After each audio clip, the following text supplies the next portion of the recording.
अस्सलाम वालेकुम अजीज़ तलबा, हांस अकेडमी में आपका खुशामदीद है, इस्तकबाल है। अजीज़ तलबा, आज हम 10वीं जमात के इल्म रियाजी हिस्सा अव्वल में जो है 5 पर्चे हल करने वाले हैं, यानी 5 पेपर हम हल करेंगे, जिसमें हम सिर्फ सवाल नंबर 3 हल करेंगे। सवाल नंबर 3 में किस किस्म के सवालात आते हैं, उन्हें कैसे हल करना होता है, आज इस वीडियो में हम देखेंगे। वैसे ऑलरेडी हमने जो है ऐसे वीडियो पहले भी बना रखे हैं, लेकिन ये जो वीडियो है काफ़ी खास है। नवनीत पेपर सोल्यूशन जो बुक आई है मार्केट में 2023 के लिए इम्तिहान के लिए, तो उसमें मौजूद 5 पेपर जो होते हैं इल्म रियाजी हिस्सा अव्वल और दोम के, उसके सोल्यूशन हम चैनल पर लाते जा रहे हैं। और आपको कोई भी वीडियो देखना है तो इस वीडियो का डिस्क्रिप्शन देखना ना भूलें। तो फिलहाल इस वीडियो में हम आगे बढ़ते हैं और पहले पर्चे का जो सवाल नंबर 3 है वो हम हल करने जा रहे हैं। वाज़ह है कि इससे पहले भी हमने सवाल नंबर 1 का जो सलूशन है 5 पर्चों का वो हमने डाल रखा है चैनल पर, आप ज़रूर देखिए अगर आपने नहीं देखा है तो।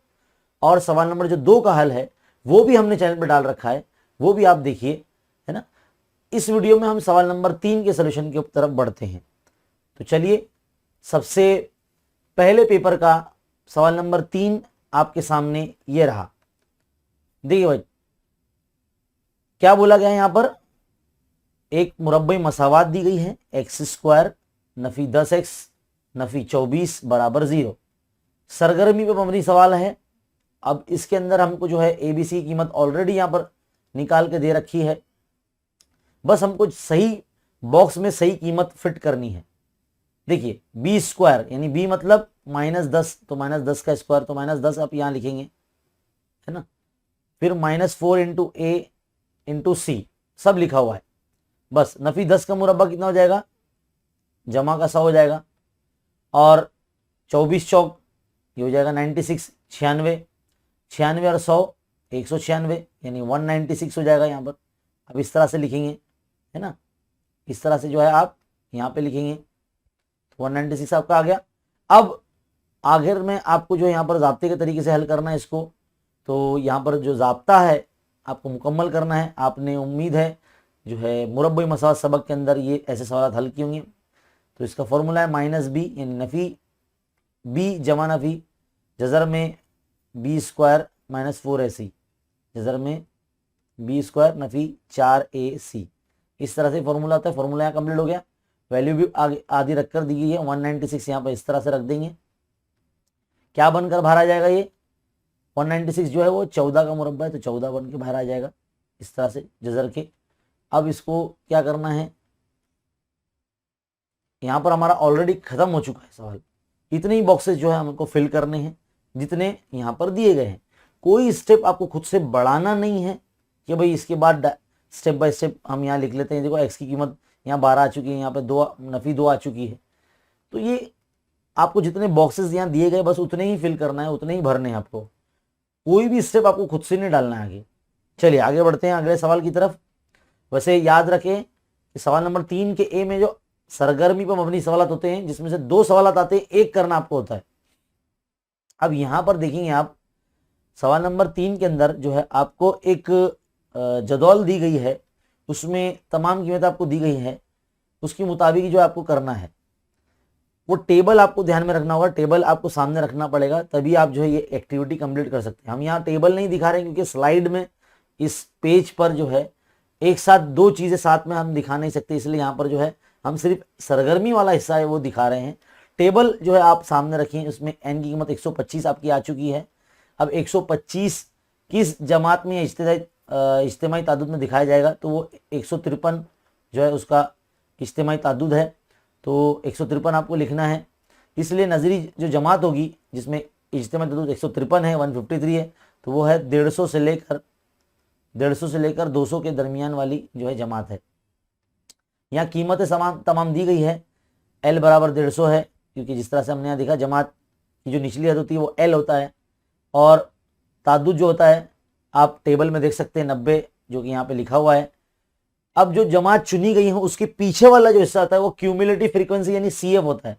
ये CF दिख रहा है, ये CF, ये क्यूमुलेटिव फ्रीक्वेंसी होता है यानी इज्तिमाई ताद्दुद, जो कि यहाँ पर हमने, है ना, 63 हमको टेबल में नजर आ रहा है। तो आपको टेबल सामने रखना है और h क्या है आपका 50 दिया गया है। अब आपको वस्तानिया मालूम करना है, तो वस्तानिया का जो ज़ाब्ता है वो आपको यहाँ मुकम्मल करना होगा।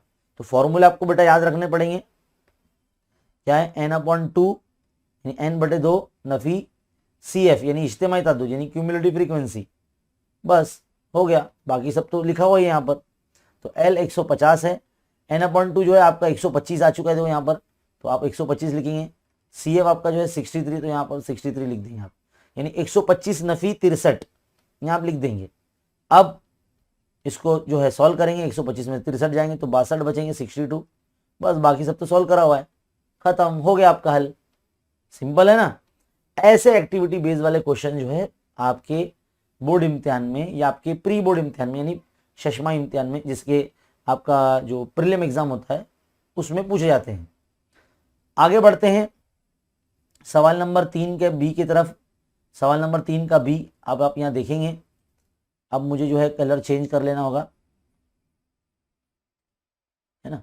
यहाँ पर आपको दो मसावातें दी गई, उसको तरसीमी तरीके से हल करना है। तो तरसीमी तरीके से हल करने के लिए जो आपके पास मसावातें हैं, जैसे कि x जमा y बराबर 2, ये पहली मसावत है। इसको पहले मैं क्या करता हूँ, y को बराबर इस तरह रखता हूँ, 2 के नफ़ी में x को ले जाता हूँ।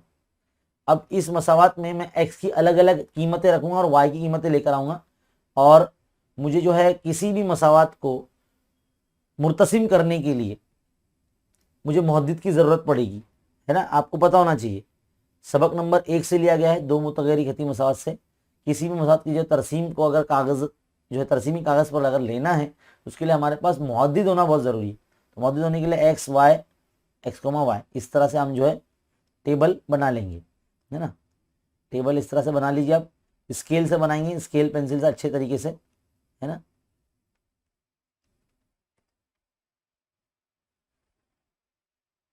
ऐसे बनाएंगे। अब आप यहाँ पर जो है ना x और y की कितनी भी कीमत ले सकते हैं, 2 लीजिए, 3 लीजिए या 4 लीजिए। तो मैं तो सोच रहा हूँ कि 3 जो है कीमतें ले लेता हूँ इस तरह से, x की और y की भी, और नीचे जो है हम मुहद्दिद लिख लेंगे। तो मान लीजिए अगर मैं यहाँ पे -2 लेता हूँ x यहाँ पे, तो 2 नफ़ी 2, तो क्या हो जाएगा, ये नफ़ी नफ़ी जमा 2 हो जाएगा, तो 2 और 2 कितना हो जाएगा, 4 हो जाएगा। तो इस तरह से यहाँ पर y की कीमत आ जाएगी 4। तो यहाँ पर मुहद्दिद क्या बनेंगे, नफ़ी 2, 4, है ना। अब इसको मिटा देता हूं मैं।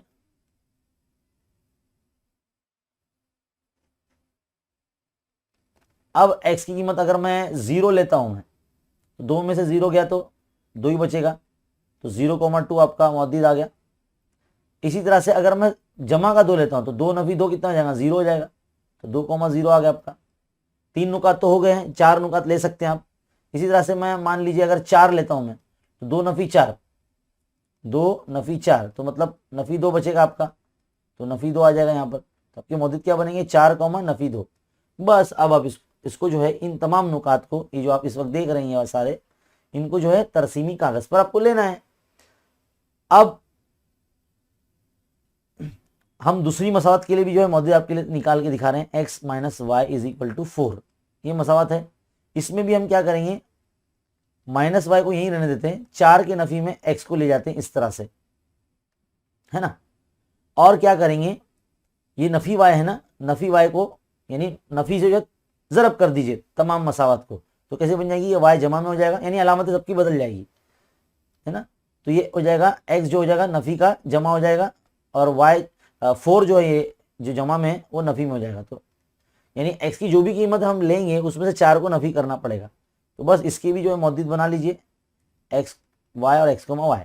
इसके लिए भी टेबल बना लीजिए आप, है ना। 3 कीमतें लीजिए, 4 लीजिए, आपकी मर्जी, है ना। मैं नॉर्मली 4 ले रहा हूँ थोड़ा यहाँ पर, ताकि लाइन जो है सीधी बने हमारी, है ना, तरसीमी कागज़ पर। अब देखते हैं, देखो ये पहली मसावत थी, ये दूसरी मसावत थी।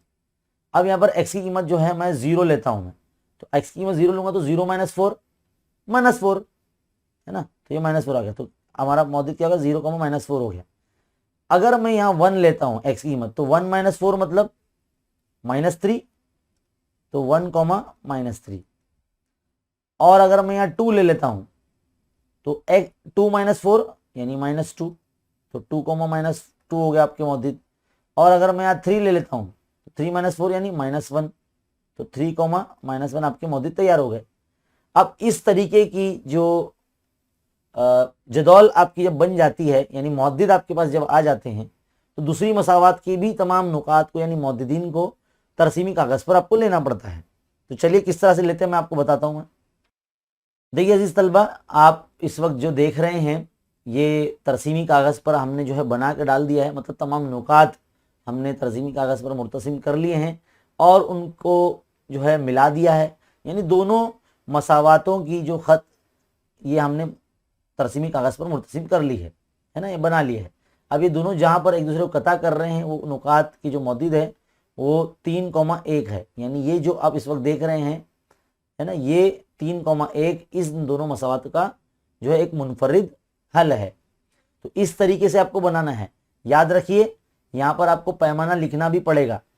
आप यहाँ देख रहे हैं एक्स महवर पर एक सम बराबर, यानी एक जो बॉक्स होता है जिसमें बारीक बारीक जो है 10 लाइन होती है, तो वो एक सम होता है ना। तो इस तरह से एक सम बराबर एक इकाई दोनों महवरों पर, तो इसलिए आपको ये पैमाना लिखना पड़ेगा, अदरवाइज आपके मार्क्स कैंसिल हो सकते हैं, आपको मार्क्स नहीं मिलेंगे फिर तरसीम पर।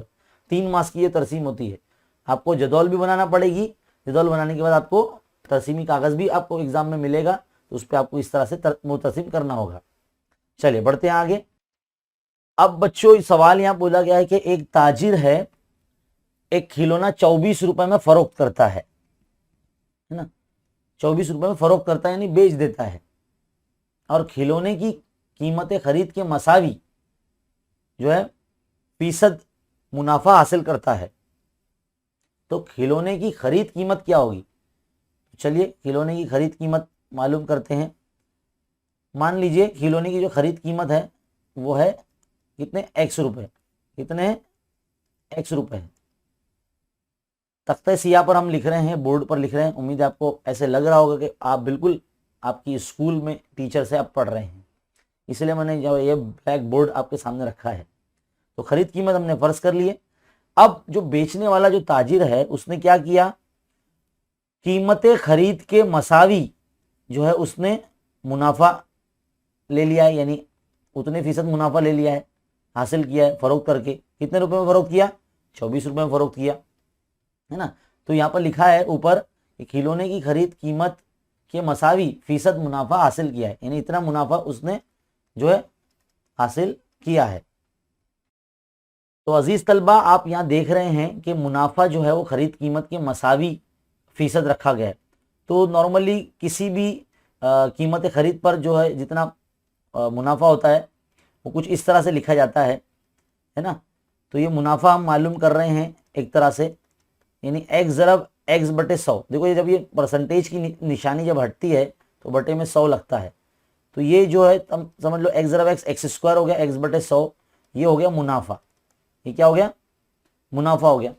अब मुनाफा जो है वो खरीद कीमत के साथ जो है कमाया जाता है और उस तरह से फरोख्त किया जाता है। तो फरोख्त कीमत यहाँ 24 रुपए है और मुनाफा कितना है? एक्स स्क्वायर अपॉन 100 है। तो ये आपको लिखने आना चाहिए। जनरल वे में 6th 7th या 8th क्लास में आपने इस तरह के सवाल हल किए हैं, खरीद कीमत, फरोख्त कीमत है ना, नफ़ा नुकसान आपने सबक पढ़े होंगे। वहां पर आपने देखा होगा कि भाई जिस कीमत में बंदा फरोख्त करता है तो उसमें नफ़े के साथ उस कीमत भी होती है उस चीज़ की, है ना। तो उस खिलौने की कीमत भी है। तो खिलौने की कीमत क्या, कितने? टोटल 24 रुपए है। तो उसकी कीमत जो हमको नहीं मालूम है और प्लस उसका मुनाफा, तो ये खरीद कीमत जमा मुनाफा बराबर फरोख्त कीमत, ये इसका जो है फॉर्मूले में रखा गया है ना। अब मैं इसको जो है आपको समझाने के लिए बनाया था, अब इसको मैं मिटा देता हूँ। चलिए अब आप क्या करेंगे, नसब नुमा में से 100 को हटा देंगे। तो 100 को हटाने के लिए क्या करेंगे, 100 से तरफ करेंगे तो 100x जमा एक्स स्क्वायर बराबर 24 100 से तरफ करेंगे तो कितना आएगा? 2400 हो जाएगा। तो ये एक तरह से मुरब्बी मसाद बन गई, क्वाड्रेटिक इक्वेशन बन गई। तो X square is equal to, आप एक काम करें, एक्स स्क्वायर के माइनस में देखो इसको इस तरह से लिखेंगे, एक्स स्क्वायर प्लस 100x, ये 2400 को यहाँ पे लेकर आ जाओ, 2400 को बराबर की इस जाने लेकर आ जाओ। तो देखो ये सही एक मसावत बन गई है। अब ये हो सकता है मेरे पीछे लिखा जाए तो मैं इसको जो थोड़ा साइड में सॉल्व करता हूँ। यानी हमको जो है 2400 के अज्जा जरबी करने हैं। कितने 2400 के अज्जा जरबी करना है, चेक करना है कि ऐसे दो अदद मिले जिसको जमा या नफी करके हमको 100 मिले। क्या मिले? 100 मिले। तो देखो 12 दूनी 24 होता है, 12 दूनी 24 है ना। मैं यहां पे लिखता हूं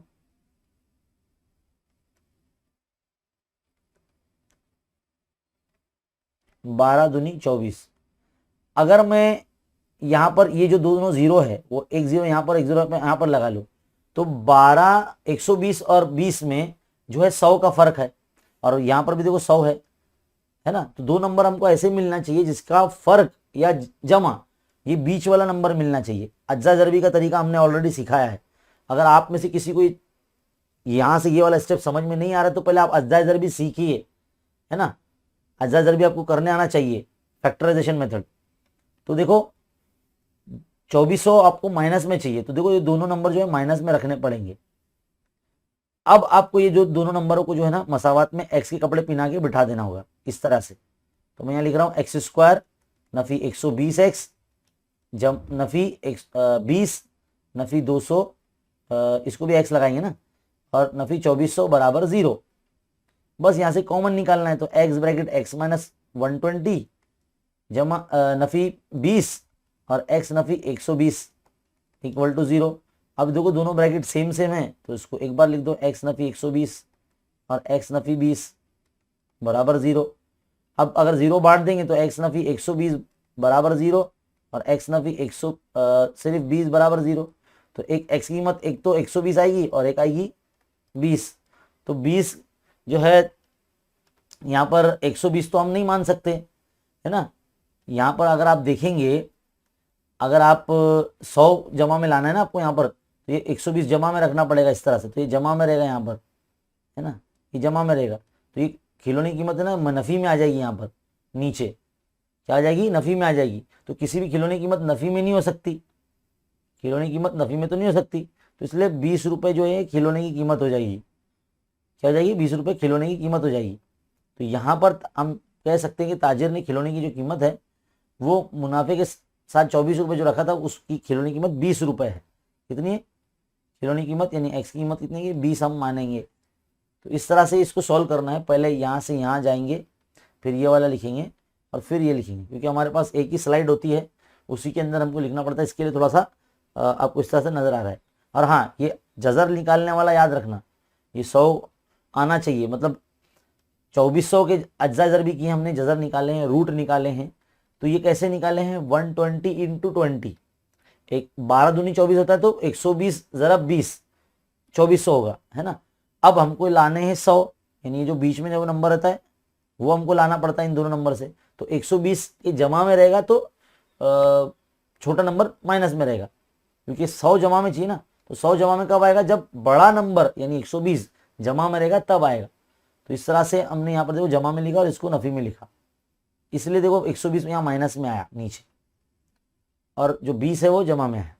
तो जो जमा में आई कीमत, इसीलिए खिलौने की कीमत वही मानी जाएगी, 120 नफ़ी में वो नहीं मानी जाएगी। तो यहाँ पर एक सवाल हो गया है। आगे बढ़ते हैं। सवाल आप आगे पूछ रहा है कि एक रेडीमेड कपड़े की दुकान है, वहाँ से 1000 कीमत के लिबास पर 5% रियायत यानी डिस्काउंट देकर बाकी रकम पर, यानी जो बाकी रकम बचती है उस पर 5% जीएसटी लगाकर फरोख्त किया गया। तो वो लिबास ग्राहक को कितने रुपए में मिलेगा, यानी कितने का वो पड़ेगा कस्टमर के लिए। तो सबसे पहले आप क्या करेंगे, जो 1000 रुपये जो आपको कीमत दी गई है, कपड़े की कीमत 1000 रुपये,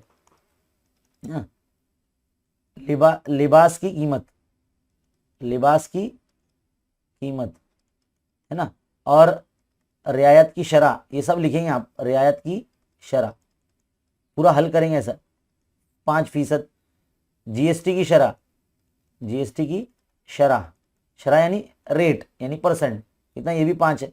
तो सबसे पहला आप काम करें, क्या करेंगे, जो रियायत आपको मालूम दी गई है वो रियायत की शरह दी गई है, आपको रियायत इन रुपीज़ में यानी पैसों में मालूम करना है। तो कैसे मालूम करेंगे, 1000 रुपये पर वो 5% जो रियायत है वो लगा देंगे इस तरह से। तो 1000 रुपये ज़रा 5% मतलब 5/100, तो 2 0 2 0 कैंसिल, 5 दही 50 रुपये, तो 50 रुपये रियायत मिल गई।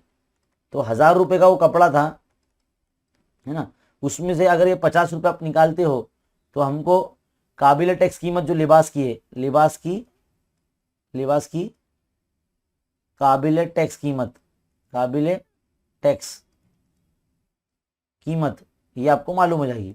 तो काबिल टैक्स कीमत कैसे मालूम हो गई, 1000 रुपये में से ये जो डिस्काउंट है ना, रियायत जो हमको दी थी 50 रुपये जो हमने मालूम करे, वो माइनस कर देंगे। तो 1000 रुपये में 50 रुपये चले गए तो कितना बचा, 950 रुपये। तो 950 रुपये आ गए। अब ये 950 रुपये पे जीएसटी देना है 5%। तो देखो हम क्या करेंगे, जीएसटी इन रुपीज में मालूम करेंगे। तो कैसे मालूम करेंगे, 950 रुपये जो काबिल टैक्स कीमत है उस पर 5% जीएसटी।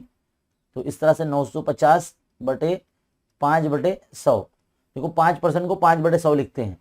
देखो 10 कैंसिल हो गया, है ना, 5 का 5, 5 दूनी 10। अब ये 95 ऊपर बचा है और नीचे 2 बचा है। इसको अगर आप तकसीम करते हो 2 1 से, है ना, 2 के बारे से 2 का 2, 2 चौक 8, 1 बचा 2 7 14 और 2 पंजे 10। तो 47.5 रुपीज़ जीएसटी आपका आता है। क्या आता है, जीएसटी आता है। अब ग्राहक कितना देगा, जाहिर सी बात है जीएसटी के साथ देगा वो। तो जो काबिल टैक्स कीमत है, मतलब 950 रुपये जो हमने मालूम करे, उसके ऊपर जीएसटी ये हम ऐड कर देंगे 47.5। तो ये यहाँ लिखेंगे ग्राहक के लिए खरीद कीमत, ग्राहक के लिए खरीद कीमत। तो बस उसमें जो काबिल टैक्स कीमत होती है 950, उसमें ये जीएसटी जो है हम ऐड कर देंगे, जमा कर देंगे।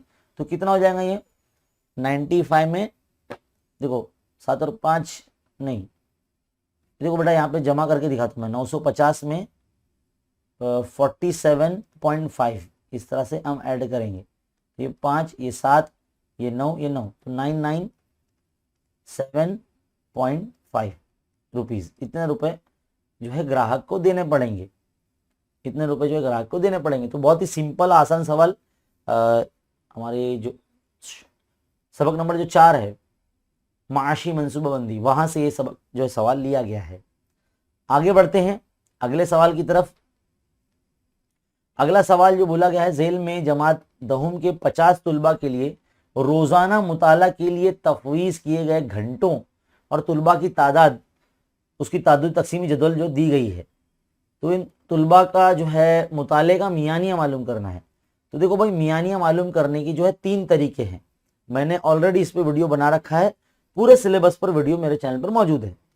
यहाँ बोला गया है कि मियानिया हमको मालूम करना है। तो मियानिया हम जो सबसे आसान तरीका, रास्त तरीका, कौन सा तरीका, रास्त तरीका, उसी से हम लोग जो है मालूम करने वाले हैं। तो उसमें क्या करना होता है, जो टेबल आपको बना के दिया गया है ना सवाल में, वो आड़े में दिया गया है, उसको खड़े में बना लेंगे। तो सबसे पहला काम आपका यहाँ बना लेंगे आप जमात। जमात क्या आपका 0 से 20, सॉरी 0 से 2 है ना, ये 0 से 2 है। 0 से 2, फिर 2 से 4, 4 से 6 और 6 से 8। अगला कॉलम है तुलबा की तादाद का, जिसको हम ताद्दुद कहते हैं। क्या कहते हैं, ताद्दुद, जिसको हम इंग्लिश में फ्रीक्वेंसी या एफआई के कॉलम से भी जाहिर करते हैं।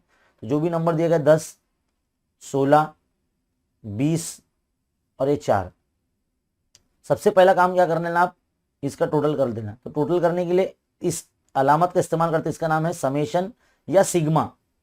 समेशन या सिग्मा इसको बोलते हैं। ये अलजबरिक सम यानी आदाद की जमा के लिए इस्तेमाल किया जाता है शुमारियत में। तो देखो 10, 16, 20, देखो 16 और 4 20, 20 20 40, 40 और 50। तो इस तरह से 40 और 10 50 हो गए। अब अगला कॉलम आपका क्या करेगा, वस्ते जमात करेगा। क्या रहेगा, वस्ते जमात।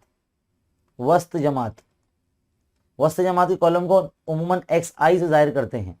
अब ये बनता कैसे है, ये जमात की निचली हद है, ये ऊपरी हद है, दोनों को जमा करना है, 2 से तकसीम करना है, जो नंबर आएगा वो यहाँ लिखना है। ये देखो, ये भी जमात की निचली हद है, ये जमात की ऊपरी हद है, दोनों को जमा करना है, 2 से तकसीम करना है, जो भी नंबर आएगा वो यहाँ लिखना है। बस ये करते हैं। तो 0 + 2 यानी 2, 2/2 यानी 1, 2 + 4 यानी 6, 6 को 2 से तकसीम करेंगे तो आ जाएगा 3। तो बस आप देखते जाओ जमात में कितना गैप है, 2 गैप है, तो 2 गैप करके आप जो यहाँ पर लिखते जाएंगे। तो 1 3 5 और ये हो जाएगा 7। अगला कॉलम बनेगा आपका, वो बनेगा FI ज़रब XI, यानी ये कॉलम और ये कॉलम का ज़रब। 10 का 10, 16 तिया 48, 48, 20 पंजे 100 हो गया, 4 सत्ते 28। अब आप क्या करेंगे, इस कॉलम का भी टोटल निकाल लेंगे। तो समेशन एफ आई ज़रब एक्स आई कितना हो जाएगा ये, इसको टोटल अगर हम करते हैं तो ये 186 आता है। कितना आता है, 186। अब हमको मियानिया मालूम करना है, तो रास्त तरीके से मियानिया मालूम करने का फॉर्मूला क्या है, समेशन एफ आई ज़रब एक्स आई अपॉन यानी बटे समेशन एफ आई।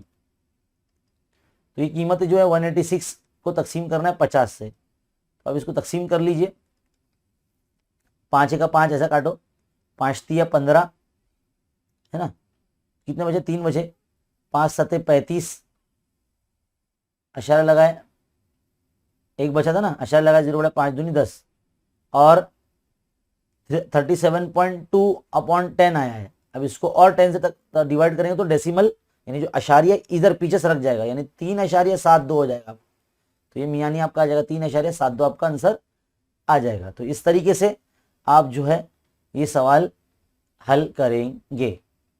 तो यहाँ पर पहले पर्चे के जो हमारे सवालात है वो मुकम्मल हो जाते हैं। उम्मीद है आपको बहुत अच्छे तरीके से समझ में आए। और अब बढ़ते हैं आगे हमारे अगले पर्चे की तरफ। तो अजीज़ तलबा, अब जो है मैंने अपने आप को हटा लिया है, क्योंकि कैसा है कि यहाँ पर जो है ना इतने हिस्से में जब मैं लिख रहा था तो मेरे पीछे वो लिखा जा रहा था, तो मैं नहीं चाहता कि आपको जो है तकलीफ हो जाए। तो अब हम बढ़ रहे हैं पेपर 2 की तरफ। अब पेपर 2 हम शुरू कर रहे हैं यहाँ से। चलिए बढ़ते हैं आगे। पेपर 2 का सवाल नंबर 3 का जो पहला सवाल आपके सामने है, यहाँ पर ज़रा मैं डार्क पेन ले लेता हूँ ताकि आपको नज़र आ सके। देखिए ये आपको मुरब्बई मसावत दी गई है, के एक्स स्क्वायर नफ़ी एक्स नफ़ी 12 बराबर 0। ये मसावत, इसका जज़र जो है वो 3/2 दिया गया है। तो बोलता है के की कीमत क्या होगी मालूम कीजिए, यानी जहाँ एक्स है वहाँ पर 3/2 रखना है। उसने पहले ही जो रख के दे दिया है आधे से ज़्यादा चीज़ें, बस हमको क्या करना है, एक्स की जगह पर ये रखना है। तो के एक्स स्क्वायर है, तो एक्स स्क्वायर का जो जगह है ये खाली है, तो एक्स स्क्वायर की जो जगह ये, तो यहाँ पर 3/2 आएगा, यानी 3/2 का मुरब्बा। नफ़ी 3/2 नफ़ी 12 एज इट इज़ लिखा हुआ ही है। तो 3 का मुरब्बा हो जाएगा 9 और 2 का मुरब्बा हो जाएगा 4। तो ये हो जाएगा 9k/4 हो जाएगा ये, है ना। तो डब्बा थोड़ा सा ऐसा बड़ा होना चाहिए, ऐसा ऐसा लंबा होना चाहिए डब्बा, है ना। डब्बा लंबा बनाना, जब भी ऐसे कसर की सूरत में आपको एक्स की कीमत दी जाएगी ना या जजर दिया जाएगा, तो डब्बा है ना ऐसा थोड़ा लंबा बनाना, जैसे नजर आ रहा है ना इधर पे ऐसे। अब आपको क्या करना होगा, यहाँ पर 4 से ज़रब करने के लिए बोला गया है, इस मसावत को 4 से ज़रब करने के लिए बोला गया है। तो ये हो जाएगा 12, है ना, 4 ज़रब करते 12 चौक 48, है ना। और ये 2 1 2, 2 चौक 2 दूनी 4, यानी 2 3 6 हो जाएगा, 6 जो कि ऑलरेडी लिखा हुआ है। यहाँ से 4 4 कैंसिल हो जाएगा, तो 9 के वैसे ही रहेगा। तो यहाँ पे 48 हम लिखेंगे, 48 12 चौक 48, जैसे यहाँ पे 4 ज़रब करेंगे तो 12 चौक 48 बनेगा, है ना। तो ये 48 यहाँ पर आ जाएगा। अब बारी आती है 48 और 6 को आपको ऐड कर देना, तो ये 54 हो जाएगा। बराबर किस तरफ भेजेंगे, तो जमा में 54 हो जाएगा, है ना, प्लस 54 हो जाएगा। फिर प्लस 54 के डिवाइड में जो है ये 9 यहाँ पर ऐसे आ जाएगा, तो ऐसे दिखेगा वो। तो 9 का 9 9 छंग 54, तो 6 आ जाएगी के की वैल्यू। हो गया अपना हल क्वेश्चन। तो ऐसे करना है भाई, ये के वाले सवाल है ना एग्जाम में आते ही हैं। आगे बढ़ते हैं, अगला सवाल ये भी आपके सामने, इसके लिए भी जो है जदवल आपको दी गई है। सवाल पढ़ते हैं कि एक अस्पताल में एक हफ्ते में इलाज के लिए दाखिल होने वाले 200 मरीजों की उम्रों को एक ताद्दुदी तकसीमी जदवल में जाहिर किया गया है। मरीजों की उम्रों का कसीरिया मालूम करना है। क्या मालूम करना है, कसीरिया यानी मोड, इंग्लिश में उसको मोड बोलते हैं। जदौल दी गई है यानी जमात बंद ताद्दुद दिया गया है। यहाँ कसीरिया जमात मतलब आपको पता कैसे चलेगी, कसीरी जमात जिसका ताद्दुद सबसे ज्यादा वो जमात सबसे बड़ी। तो ये देखो ताद्दुद 50 इसका, तो ये जमात सबसे बड़ी बन जाएगी ये वाली, है ना, 15 से 20। तो हम यहाँ कसीरिया जमात लिखेंगे 15 से 20 ऐसे लिखेंगे। अब अगला ये जो डब्बा है यहाँ पर फॉर्मूला लिखना पड़ा। अब देखो फॉर्मूला जो है काफ़ी बड़ा है इसका, लेकिन यहाँ पे जगह बड़ी छोटी है। तो जब आप आंसर शीट में लिखेंगे ना तो अच्छे से लिखना। तो देखो कसीरिया को एम से जाहिर करते हैं, एल प्लस, है ना, इस तरह से ब्रैकेट F1 माइनस F0 बटे 2F1 minus F0 minus F2 into H. ये इतना जो हिस्सा पूरा है जो मैंने ब्रैकेट में लिखा है वो पूरा इसके अंदर आना चाहिए। अब जिस तरह से यहाँ पे सवाल में जो एक्टिविटी बॉक्स बनाया हुआ है वहां तो हम लिख ही नहीं सकते, लेकिन इम्तिहान में अगर ऐसा आएगा तो हमको खुद से टेबल को या बॉक्स को जो है ना बड़ा बनाना पड़ेगा, है ना। फिर उसमें कीमतें रखेंगे। अब कीमत रखने के लिए भी हम यहाँ नहीं लिख सकते, तो कीमत रखने के लिए मैं खुद से यहाँ पे बना रहा हूँ।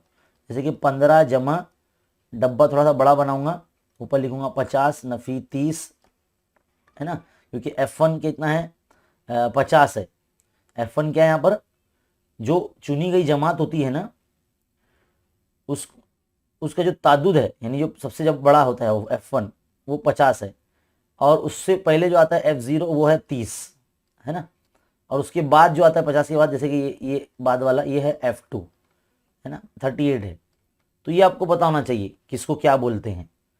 फिर हम कीमतें रखेंगे यहाँ पर, तो 50 माइनस 30, 2 इंटू F1 यानी 2 ज़रब 50, नफ़ी F0 यानी 30, F2 यानी 38, सब रख दिए। इन सब को जो है पूरे टेबल में ऐसा लिखना पड़ेगा, ऐसे अच्छे से, है ना। फिर 50 में से 30 गए तो 20 बचे, तो मैं अब यहाँ लिख सकता हूँ 20। अब 50 दूनी 100 और ये 68, तो 100 में से 68 गए, तो मैं यहाँ पर 100 नफ़ी 68 तो लिख सकता हूँ मैं, एटलीस्ट इतना तो लिखे जाएगा यहाँ पर। तो 100 में से 68 गए, तो देखो बाकी तो कुछ करना ही नहीं, यहाँ पर भी ऑलरेडी हमको ये स्टेप करके दिया यहाँ पर।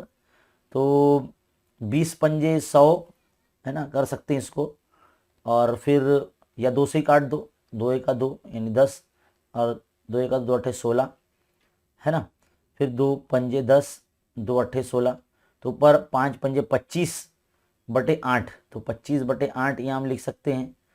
25 बटे 8 को जब आप मतलब तकसीम करके फिर 15 में जमा करेंगे तो आपको 18.125 मिलेगा, है ना। अब ये इसको हल करना सीख लो, यहाँ पर मैं आपको करा देता हूँ मैं, है ना, अगर आपको नहीं समझ में आ रहा है तो 8 से मैं 25 को जो है तकसीम कर दूंगा यहाँ पर, तो 8 या 24 होता है ना। तो एक बचा, आशार्य लगाए, 0 बढ़ाए, तो है ना, तो 8 1 का 8, 2 बचे, आशार्य लगा 0 बढ़ाए, 8 दूनी 16,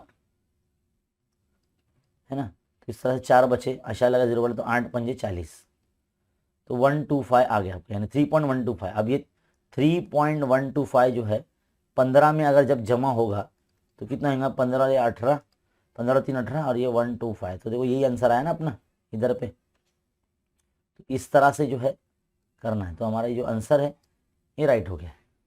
तो ऐसा करना है भाई, पहले लिख लेना, उसके बाद एक्टिविटी का बॉक्स बनाना है, वरना पहले बना देंगे बॉक्स बाद में उसमें लिखने जाएंगे तो जगह कम पड़ जाएगी। आगे बढ़ते हैं।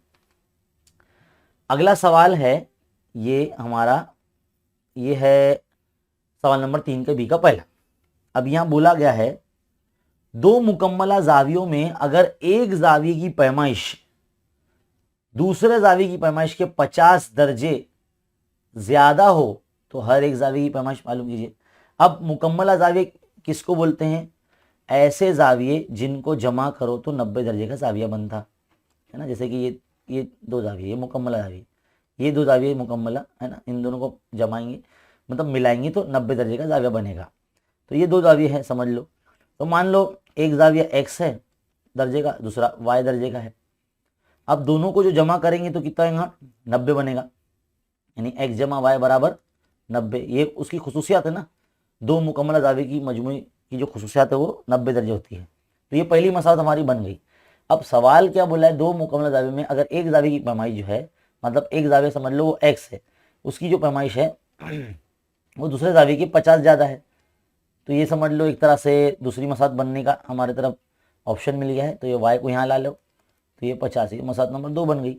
बस अब आप क्या करेंगे, दोनों मसावतों को जो है जमा कर देंगे। लेकिन इससे पहले आपको याद रखना है, जब आप शुरुआत करेंगे हल की तो यहाँ लिखेंगे फ़र्ज किया कि पहला जाविया x दर्जे है, दूसरा जाविया y दर्जे है, ऐसा पूरा लिखना पड़ेगा। फिर आप सवाल की जो पहली शर्त ये बताएंगे और ऐसा बनाएंगे। मसाला नंबर 1 इसको बना देना, फिर बताना कि दो मुकम्मल जावियों का मजमू 90 होता है, तो फिर मसात नंबर 2 आप इसको बना देना। फिर उसके बाद जो है आप दोनों मसातों को जमा कर देना।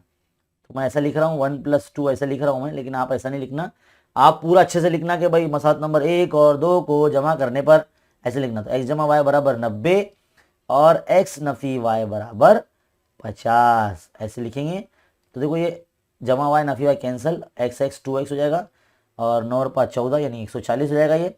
अब क्या करेंगे, x बाजू में रखेंगे, 140 के बटे में जो है 2 चला जाएगा, तो 2 का 214 यानी 70, यानी एक जो जाविया है वो 70 दर्जे का होगा। एक जो जाविया कितना होगा, 70 दर्जे का होगा। तो दूसरा जाविया कैसा मालूम करेंगे, यहाँ पे लिखेंगे पहली मसात में तो x जमा वाई बराबर 90, तो यहाँ पर रखेंगे 70 जमा वाई बराबर 90, तो y यहाँ रहेगा तो 90 के नफ़ी में 70 जाएगा, तो कितना आ जाएगा 20 आ जाएगा, है ना। तो दूसरा y जो है y जाविया 20 दर्जे और x जो है 70 दर्जे। इस तरह से दोनों जावियों की पैमाइशें हमारे पास मालूम हो जाएगी। समझ में आया। अगर आप में से कोई ऐसा स्टूडेंट है जिसको समझ में अगर कोई चीज़ में दिक्कत आ रही है, ऐसा लग रहा है मैं बहुत तेज़ बोल रहा हूँ, तो यहाँ ऊपर जो है ना, इस जानिब ऊपर यहाँ पर आपको ना एक सेटिंग नज़र आएगी, वहाँ पर आप जो है ना उसको सेटिंग में जाके स्लो या फास्ट कर सकते हैं, है ना। और अगर कोई ऐसा स्टूडेंट है जिसको साफ नज़र नहीं आ रहा, तो सेटिंग में ही ऑप्शन होता है, उसको साफ भी कर सकते हैं आप।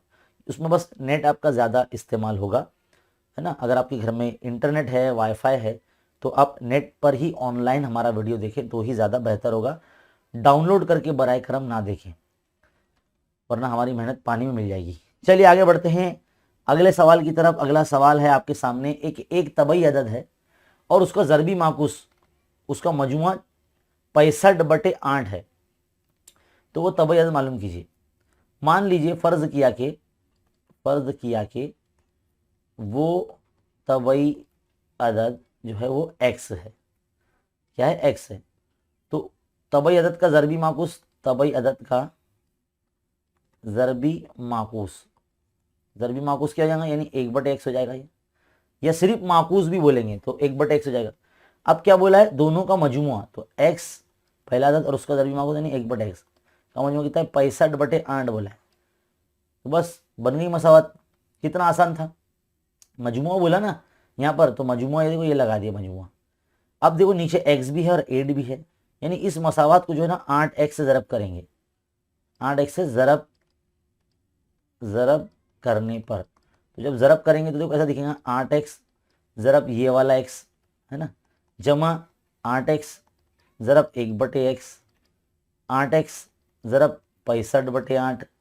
तो देखो यहाँ से 8 कैंसिल, यहाँ से x कैंसिल, तो क्या बचेगा यहाँ पर 8x² बचेगा, यहाँ पे बचेगा 8 का 8 और यहाँ पर सिर्फ 65x बचेगा।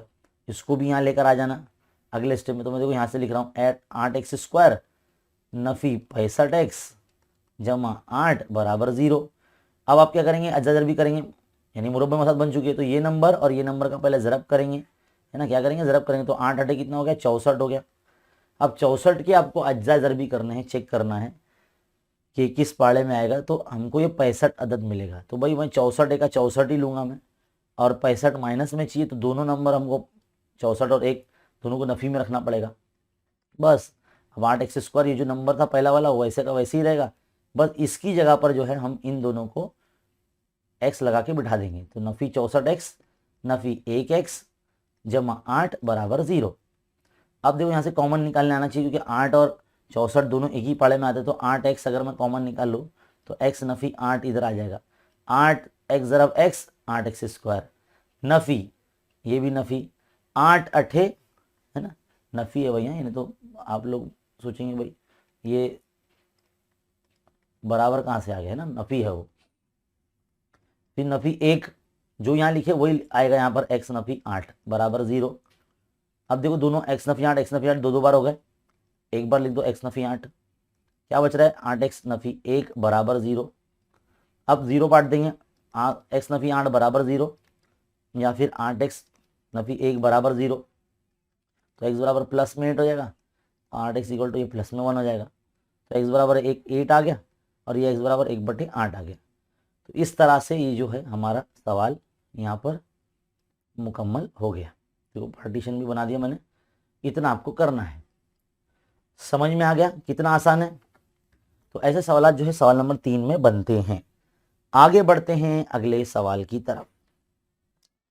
सवाल नंबर 3 क्या बोला गया है कि एक गांव में मुख्तलिफ फसलों की पैदावार के लिए मखसूस किए गए रकबे से मुताल्लिक मालूमात दर्ज झेल जदवल में दी गई है और इस मालूमात का इजहार दायरवी तरसीम के ज़रिए कीजिए।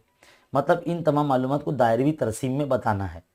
तो दायरवी तरसीम बनाने के लिए हमको सबसे पहले जाविये जो है हमारे पास होना निहायती ज़रूरी है। क्या होना चाहिए? जाविये। तो जाविये कैसे मिलेंगे? सबसे पहला काम आप करेंगे, जो आपको ये दिया गया है फसल, इसमें जवार है ना, फिर क्या है गेहूं, ये सब आप यहाँ पर गन्ना, ये सब लिख देंगे इस तरह से, एक के नीचे एक लिखेंगे।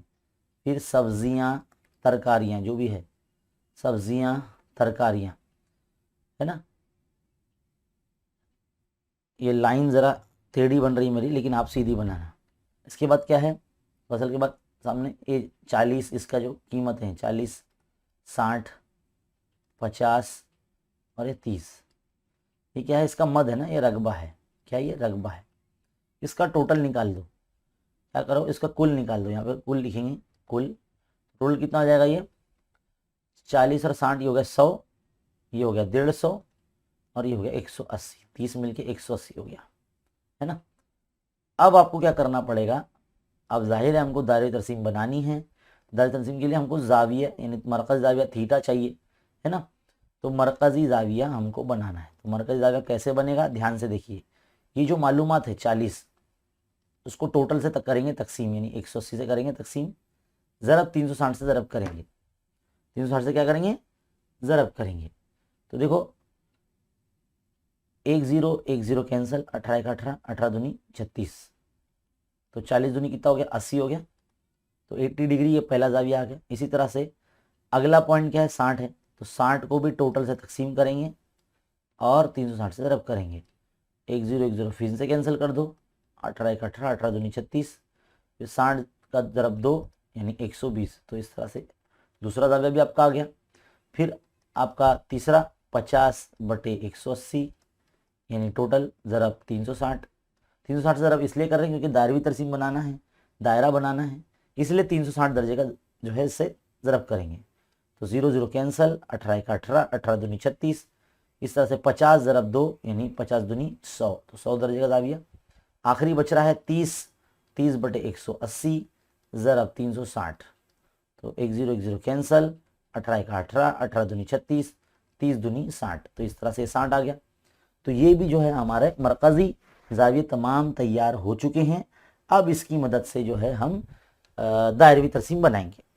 दायरवी तरसीम बनाने के लिए आपको क्या करना पड़ेगा? सबसे पहले आप अपने प्रकार में, यानी जो आपका ज्योमेट्री बॉक्स है उसमें से प्रकार निकालिए, उसके अंदर पेंसिल फिट करके जो है आपको 5 सम लंबाई स्केल की मदद से आपको नाप लेनी है। फिर 5 सम का आपको एक दायरा बना लेना है। जैसे ही आप दायरा बना लेंगे 5 सम का, आपको जो है तरसीमी कागज पर या नॉर्मल लाइन वाले पेपर पर जो है उसको दायरा बना लेना है। दायरा बना लेने के बाद कुछ इस तरीके से आपके सामने जो है आपको जो तमाम मालूमात हमने 80 दर्जे, 120, 100 और 60 दर्जे के जो हमने इस तरह से बनाया है, जो जाविया हमने हासिल किया उसको इस तरह से बना लेंगे। चांदा रखेंगे और इस जानिब से गिनेंगे। चांदा जब आप रखेंगे यहाँ पर इस तरफ से तो ऐसे गिनेंगे, है ना, इस जानिब गिनेंगे तो 80 आपको यहाँ मिलेगा। 90 एकदम स्ट्रेट आएगा ना, तो 80 यहाँ मिलेगा। फिर जैसे ही आपका ये मार्किंग हो जाएगी तो चांदे को यहाँ रखेंगे और ऐसे इस जानिब से गिनेंगे तो 120 जाहिर सी बात है इधर तक आएगा, है ना। चांदा जो घुमाते जाएंगे, जो भी लाइन आपको मिलती जाएंगी इस लाइन पे चांदा रखेंगे। फिर आप 120 मार्किंग करने के बाद इस लाइन पे जो है चांदा रखेंगे और फिर अगले 100 मार्किंग करेंगे 100 की, तो यहाँ पर आपको मिल जाएगा। तो ये लाइन आपको यहाँ मिल जाएगी 100 की मार्किंग वाली, यानी इस जानिब आप इस तरह से देखेंगे, है ना। फिर इस तरह से यहाँ पर चांदा रखेंगे और यहाँ से ऐसे गिनेंगे तो इस तरह से 60 आपको यहाँ मिल जाएगा, इस तरह से ऐसे 60 मिल जाएगा। तो ऐसी दायरवी तरसीम आपके सामने बनने वाली है, ऐसा आपको बनाना है। अब बढ़ते हैं आगे हमारे अगले सवाल की तरफ। सवाल नंबर जो 4 है, पर्चा नंबर 2 का आखिरी सवाल है, सवाल नंबर 3 का। देखिए कि इमरान ने 50,000 रुपए छपी हुई कीमत के 10% रियायत के साथ एक लैपटॉप खरीदा है, यानी भाई साहब ने लैपटॉप लिए हैं। रियायत शुदा कीमत पर जो है 18% जीएसटी की शरह भी लगाई गई है। तो हमें CGST और SGST की कीमत मालूम करनी है, और लैपटॉप जो है कितने रुपए उसके लिए अदा करने पड़े हैं वो भी हमको मालूम करना है। लैपटॉप की कीमत कितनी अदा की गई ये हमको मालूम करना है। तो सबसे पहला काम आप क्या करेंगे, जो रियायत दी गई है वो हमको 10% दी गई है, तो पहले ना जो कीमतें होती है ना वो सब एकदम लाइन से सब चीज़ लिख दीजिए। छपी हुई कीमत यानी फेस वैल्यू जिसको बोलते हैं, है ना, वो हम लोग को लिखने हैं। फेस वैल्यू बराबर 50,000 रुपये ना, 50,000 रुपये। और डिस्काउंट जो कि रियायत जिसको बोलते हैं, इंग्लिश में, उर्दू में रियायत बोलते हैं, इंग्लिश में उसको डिस्काउंट बोलते हैं। तो रियायत की शरह दी गई है, रेट ऑफ डिस्काउंट दिया गया है ना। और जीएसटी जो है, रेट ऑफ जीएसटी यानी जीएसटी की शरह ये 18% दी गई। तो सब लिख देने कैसे, तो हमको क्या मालूम करना है, CGST और SGST ये दोनों हमको मालूम करने हैं। सबसे पहला काम क्या करेंगे, आप पहले रियायत मालूम करेंगे। क्या मालूम करेंगे, रियायत यानी डिस्काउंट। तो रियायत किस पे मालूम की जाएगी, जो फेस वैल्यू होती है, जो डिस्काउंट होता है उसी पे हम रियायत की शरह लगाते हैं, है ना। तो छपी कीमत कितनी है, 50,000 और रियायत मतलब 10% यानी 10/100। तो देखो ये 2 0 ऐसे ही कैंसिल हो जाएंगे। तो 500 को अगर 10 से अरब करेंगे तो ये 5,000 हो जाएगा। तो 5,000 रुपये डिस्काउंट समझ लो मिला है, कितना, 5,000 रुपये डिस्काउंट मिला है। तो हम लैपटॉप की यानी लैपटॉप की काबिल टैक्स कीमत कैसे मालूम करेंगे, जो 50,000 था, 50,000 जो था उसमें से 5,000 रुपये निकाल लो, कितना बचा, 45,000 रुपये बचे। तो 45,000 रुपीज़ ये काबिल टैक्स कीमत हुई किसकी, लैपटॉप की। अब 45,000 रुपये पर जो है हम जीएसटी इन रुपीज़ निकालेंगे, है ना। तो 45,000 रुपये पर जो है 18% जीएसटी ना, तो 18%। तो 45,000 इंटू 18/100। तो देखो ये 2 0 कैंसिल। अब आप क्या करेंगे, इसको मल्टीप्लाई कर देंगे, किसको, 450 को 18 को ज़रब कर देंगे। 450 को जब आप 18 से ज़रब करेंगे तो आपको मिलेगा 8,100। इतने रुपए जीएसटी गए। अब हमको क्या मालूम करना है, CGST और SGST दोनों मालूम करना है ना। तो हम क्या करेंगे, इसका आधा आधा कर लेंगे। CGST और SGST ये दोनों जो है ना आधे होते हैं किसके, जीएसटी के। क्या होते हैं, आधे होते हैं। तो 1/2 ज़रब जीएसटी मतलब 8100। इसका आधा कर दो, 2 1 2, 2 चौक 8 ना, 2 पंजे 10 और ये 0। तो 450 रुपये आ गए दोनों के, है ना। अब जाहिर है कि जो कस्टमर होगा वो जीएसटी रकम के साथ ही देगा, यानी जीएसटी इतना है। और काबिल टैक्स कीमत कितनी थी, 45,000 रुपये थी। तो 45,000 रुपये और प्लस ये, तो ग्राहक को जो है खरीद कीमत कितनी रहेगी, जीएसटी के साथ रहेगी ना। तो काबिल टैक्स कीमत यानी 45,000 रुपये जमा जीएसटी। तो जीएसटी कितना है, 8,100 रुपये। तो टोटल कितना हो जाएगा ये, 53,100 रुपये। इस तरह से आपका ये मिल जाएगा। ये सवाल यहाँ पर हल ख़त्म, है ना। इसको मैं पार्टीशन कर लेता हूँ, इधर से ऐसा, पहले ये लिखना, बाद में फिर ये सेकंड नंबर यहाँ पर ये जाना, फिर ये पूरा लिखना। तो यहाँ 4 सवाल हमारे सवाल नंबर 3 के बी के ख़त्म, और पर्चा नंबर 2 भी यहाँ पर हमारा ख़त्म। अब बढ़ते हैं आगे अगले पर्चे की तरफ।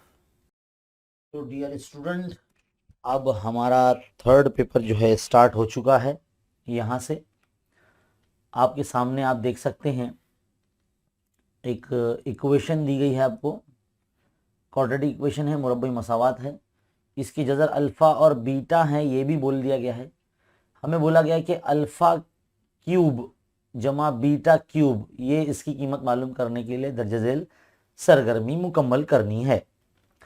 तो यहाँ पर हमको जो है मसावत को मवाजना करके ए बी सी कीमत जो है, इसमें ए की कीमत दे दी गई है, सी की कीमत दे दी गई है, बी की कीमत क्या होगी, नफ़ी 5 होगी मसावत के मुताबिक।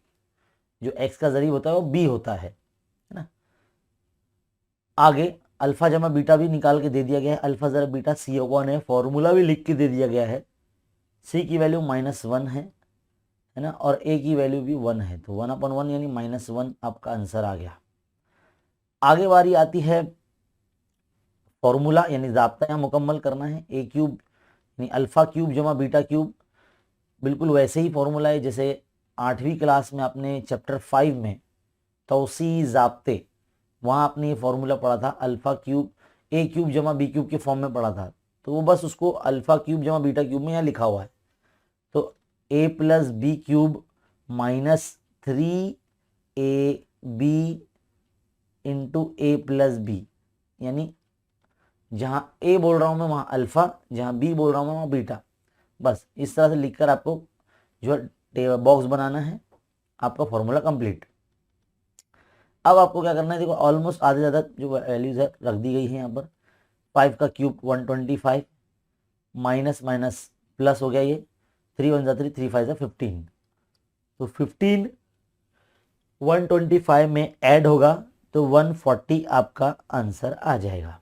यहाँ पर आपका क्वेश्चन नंबर 3 का ए का फर्स्ट यहाँ कंप्लीट, बहुत ही सिंपल आसान, ये फॉर्मूला आपको यहाँ पर याद होना चाहिए। आगे बढ़ते हैं, अगले क्वेश्चन पे जाते हैं। अगला क्वेश्चन जो है हमारा, इसमें आपको जो है एक्टिविटी कंप्लीट करना है। टेबल देख के आपको समझ में आ रहा है, जो आपको क्वेश्चन दिया गया है ना, उस क्वेश्चन को देखते हुए जो है आपको सॉल्व करना है।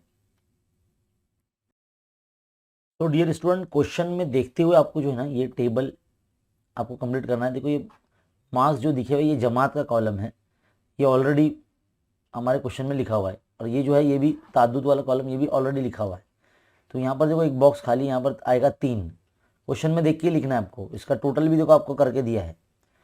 अगला कॉलम होता है हमारा वस्ते जमात का, जिसको हम XI से डिनोट करते हैं। यहाँ पर भी देखो ये कैसे निकालते हैं, दोनों जमात की निचली हद और ये ऊपरी हद दोनों को जमा करते हैं, 2 से तकसीम करते हैं, जो नंबर आता है वो यहाँ लिखते हैं, है ना। ये जमात की निचली हद, ये जमात की ऊपरी हद, दोनों को जमा करेंगे, 2 से तकसीम करेंगे और यहाँ लिखेंगे। तो 20 और 10 30, 30 का आधा तो 15। इसी तरह से 20 और 30 का जमा करेंगे तो यानी 50, 50 का आधा, ये हो गया 25। अब देखो 10-10 का गैप दिख रहा है यहाँ पर, तो उसी तरह से 10 का गैप लेके यहाँ पर 35 आ जाएगा यहाँ पर, है ना। फिर इन दोनों कॉलम का आपको ज़रब करना है और यहाँ लिखना है। तो 5 तिया 15 ये आ गया इधर पे, 15 दाई 150 आ जाएगा यहाँ पर, बाकी सब तो करके दिया हुआ है। अब बस इसका टोटल आपको कर लेना है। तो इसका जो टोटल होता है वो 930 होता है। कितना होता है? 930। अब आप क्या करेंगे, अगला 930, देखो यहाँ पे फॉर्मूला कंप्लीट करना है सबसे पहले। तो ये कॉलम का टोटल यानी समेशन या सिग्मा FI इंटू XI, और नीचे आएगा समेशन या सिग्मा FI, है ना। वैल्यू रखी हुई है, इसको सॉल्व करेंगे तो 23.25 आपका आंसर आता है। क्या आता है? 23.25, है ना। देखो 0 0 कैंसिल कर दो, तो 93 को 4 से डिवाइड कर दो, 93 को 4 से तकसीम करेंगे तो आपका 23.24 आपका आंसर आ जाएगा। यहाँ सवाल नंबर 3 का ए आपका खत्म हो चुका है। आगे बढ़ते हैं सवाल नंबर 3 के बी की तरफ। ये जो मसावत अब इस वक्त आपको दी गई है, ये तरसीमी तरीके से हल करनी है। मैंने ऑलरेडी आपको बता दिया है कि किस तरीके से तरसीमी तरीके से हल करते हैं, है ना। अब यहाँ पर जो पहली मसावत दी गई है, पहले मैं उसको लिख लेता हूँ, 3x - y = 2। अब हम क्या करेंगे, y को यहाँ रख देते हैं 3x - 2, है ना। तो यानी जो भी अब हम कीमतें रखेंगे x की, वो 3 से मल्टीप्लाई होंगी और फिर उसमें से 2 माइनस हो जाएगा। ये हमारी मसावत नंबर 1 हो गई है। इसके लिए हमको जो है मौजूद पहले तैयार करना पड़ेगा। उसके लिए ऐसा टेबल बनाना पड़ेगा, ऐसे जैसे इससे पहले भी बनाए थे हमने, है ना, पिछले पेपर में।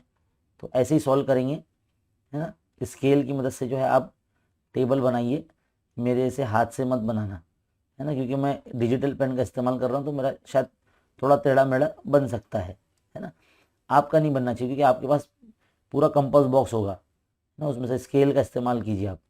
चलिए अब मैं क्या करता हूँ, यहाँ पर है ना -1 ले लेता हूँ, या मैं अपने से ले रहा हूँ। हाँ, बिल्कुल भी आप ज़रूरी नहीं है कि आप मेरे जैसा ही नंबर लें, आप कुछ भी ले सकते हैं। जैसे मैंने -1 लिया है तो -1 अगर हम यहाँ रखते हैं, है ना, 3 × -1 अगर करते हैं तो -2, तो 3 माइनस 3 का 3, नफी 3 और नफी 2, तो कितना नफी 5 हो जाएगा ये, तो नफी 5 यहाँ लिखेंगे। तो आपके मौजूद क्या बनेंगे, नफी 1 नफी 5। इसी तरह से अब आप 0 रख देंगे, तो 0 रखेंगे तो 3 ज़रब 0 तो 0 हो जाएगा, तो -2 ही बचेगा, तो 0 नफी 2 आपका मौजूद आ जाएगा। इसी तरह से अगर आप +1 रखते हो तो 3 का 3, 3 में से 2 गया तो 1 बचा, तो 1, 1 आ जाएगा आपका मौजूद, है ना, इस तरह से। इसी तरह से अगर 2 रख देते हो तो 3 दूनी 6, 6 में से 2 गया तो कितना बचा, 4 बचा, तो 2, 4 आपका मौजूद ये आ जाएगा। तो पहली मसावत की जो मौजूद है बेटा अपने यहाँ पर जो है वो मुकम्मल हो गए हैं, है ना, वो मुकम्मल क्या हो गए हैं। अब दूसरी मसावत के लिए हमको जो है मौजूद तैयार करना है, तो दूसरी मसावत क्या है हमारी, 2x - y = 3। क्या करिए, y को यहाँ भेज दीजिए, 2x के माइनस में 3 को यहाँ लेकर आ जाइए, तो y = क्या हो जाएगा, ये 2x - 3 हो जाएगा इस तरह से, है ना। ये मसावत नंबर समझ लो हमारी 2 हो गई। ये दूसरी मसावत है, इसके लिए भी हमको मौजूद चाहिए, तो इसके लिए भी x और y और x, y इस तरह से कॉलम हम बना लेंगे, है ना।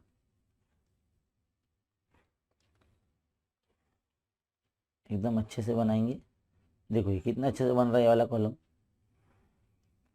यहाँ पर अब हम x की कीमत देखो, यहाँ पर मैं 0 ले लेता हूँ, तो 2 ज़रब 0 तो 0, 0 में से 3 गया तो नफी 3 ही रहेगा वो, तो 0, 3 ये आपका आ गया, है ना। अगर मैं यहाँ पर ले लेता हूँ 2, x की कीमत यहाँ 2 ले लेता हूँ तो 2 दूनी हो गया 4, 4 में से 3 गया तो 1 बचा, तो 2, 1 आ गया आपका। अब अगर मैं यहाँ 3 ले लेता हूँ तो 2 3 6, 6 में से 3 गया तो 3 बचा, तो 3, 3 आ गया ये, 3, 3। अब अगर मैं ले लेता हूँ 4, तो 2 चौक 8, 8 में से 3 गया तो कितना बचा, 5 बचा, तो ये 4, 5 आपका मौजूद आ गया। दोनों मसावतों के मौजूद हमारे पास हो गए तैयार। अब तरसीमी कागज़ पर जो है हम x और y महवर बनाएंगे और आपके सामने आपको बना के दिखाएंगे। देखिए अजीज़ तलबा, ये आपके सामने इस वक्त तरसीमी कागज़ पर हमने जो है x और y महवर लेकर जो है बना दिया है, और तमाम नुकात जो है लेकर लाइन भी बना दी है, और दोनों लाइन जो है एक दूसरे को देखो इस पॉइंट पर आप यहाँ देख सकते हैं, इस नुक्ते पर जो है एक दूसरे को कता कर रहे हैं, और यही इसका हल है, मुनफरिद हल है। दोनों मसावतों का जो एक हल मिलता है तरसीमी तरीके से करने पर, वो ये -1, -5 मिल रहा है। मैं एक बार फिर से कहूँगा कि आप पैमाना लिखना बिल्कुल ना भूलें। पैमाना दोनों मेवर पर एक सम बराबर 1 इकाई आपको इस तरह से लिखना होगा। x मेवर ऐसे बनाइए, y मेवर ऐसे बनाइए, और तमाम पॉइंट जो है लेने के बाद उसको स्केल से मिला दीजिए। दोनों जो है खतूत जहाँ कता हो रहे हैं वो आपका हल होगा। तो ये मसाद का हल होगा, इस तरह से आपको जो है ऐसे का बनाना होगा। अजीज तलबा, अब बारी आती है अगले सवाल की। ज़ाब्ते की मदद से जो है इस मुरब्बई मसावात को हमें हल करना है। चलिए मुरब्बई मसावात हल करते हैं। मुरब्बई मसावात जो दी गई है 5x² + 13x + 8 = 0। आपका काम है ये नंबर का, है ना, आज मुरब्बई मसावात को ज़ाब्ते के तरीके से हल करना है ना।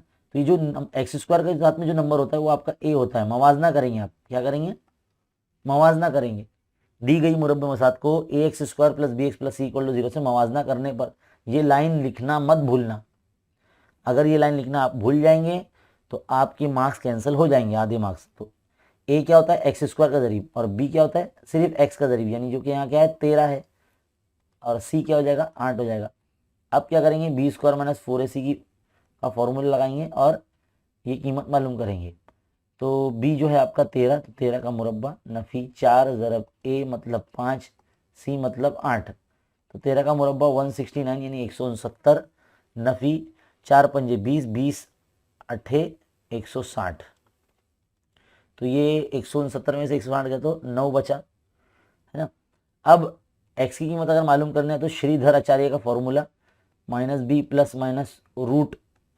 √b² - 4ac, इसको ज़ाब्ते का तरीके से बोलते हैं, ना, और इस फॉर्मूले का नाम है श्रीधर आचार्य, है ना। देखिए तो -13 सारी वैल्यू रख रहा हूँ मैं, प्लस माइनस b² - 4ac की वैल्यू जो आई थी हमारी 9 आई थी, तो 9 रख देंगे।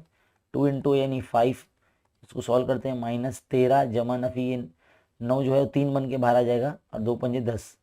तो इस तरह से x की जो है दो कीमतें मिलेंगी, नफी 13 जमा 3 बटे 10 एक ये, और x बराबर नफी 13 नफी 3 बटे 10।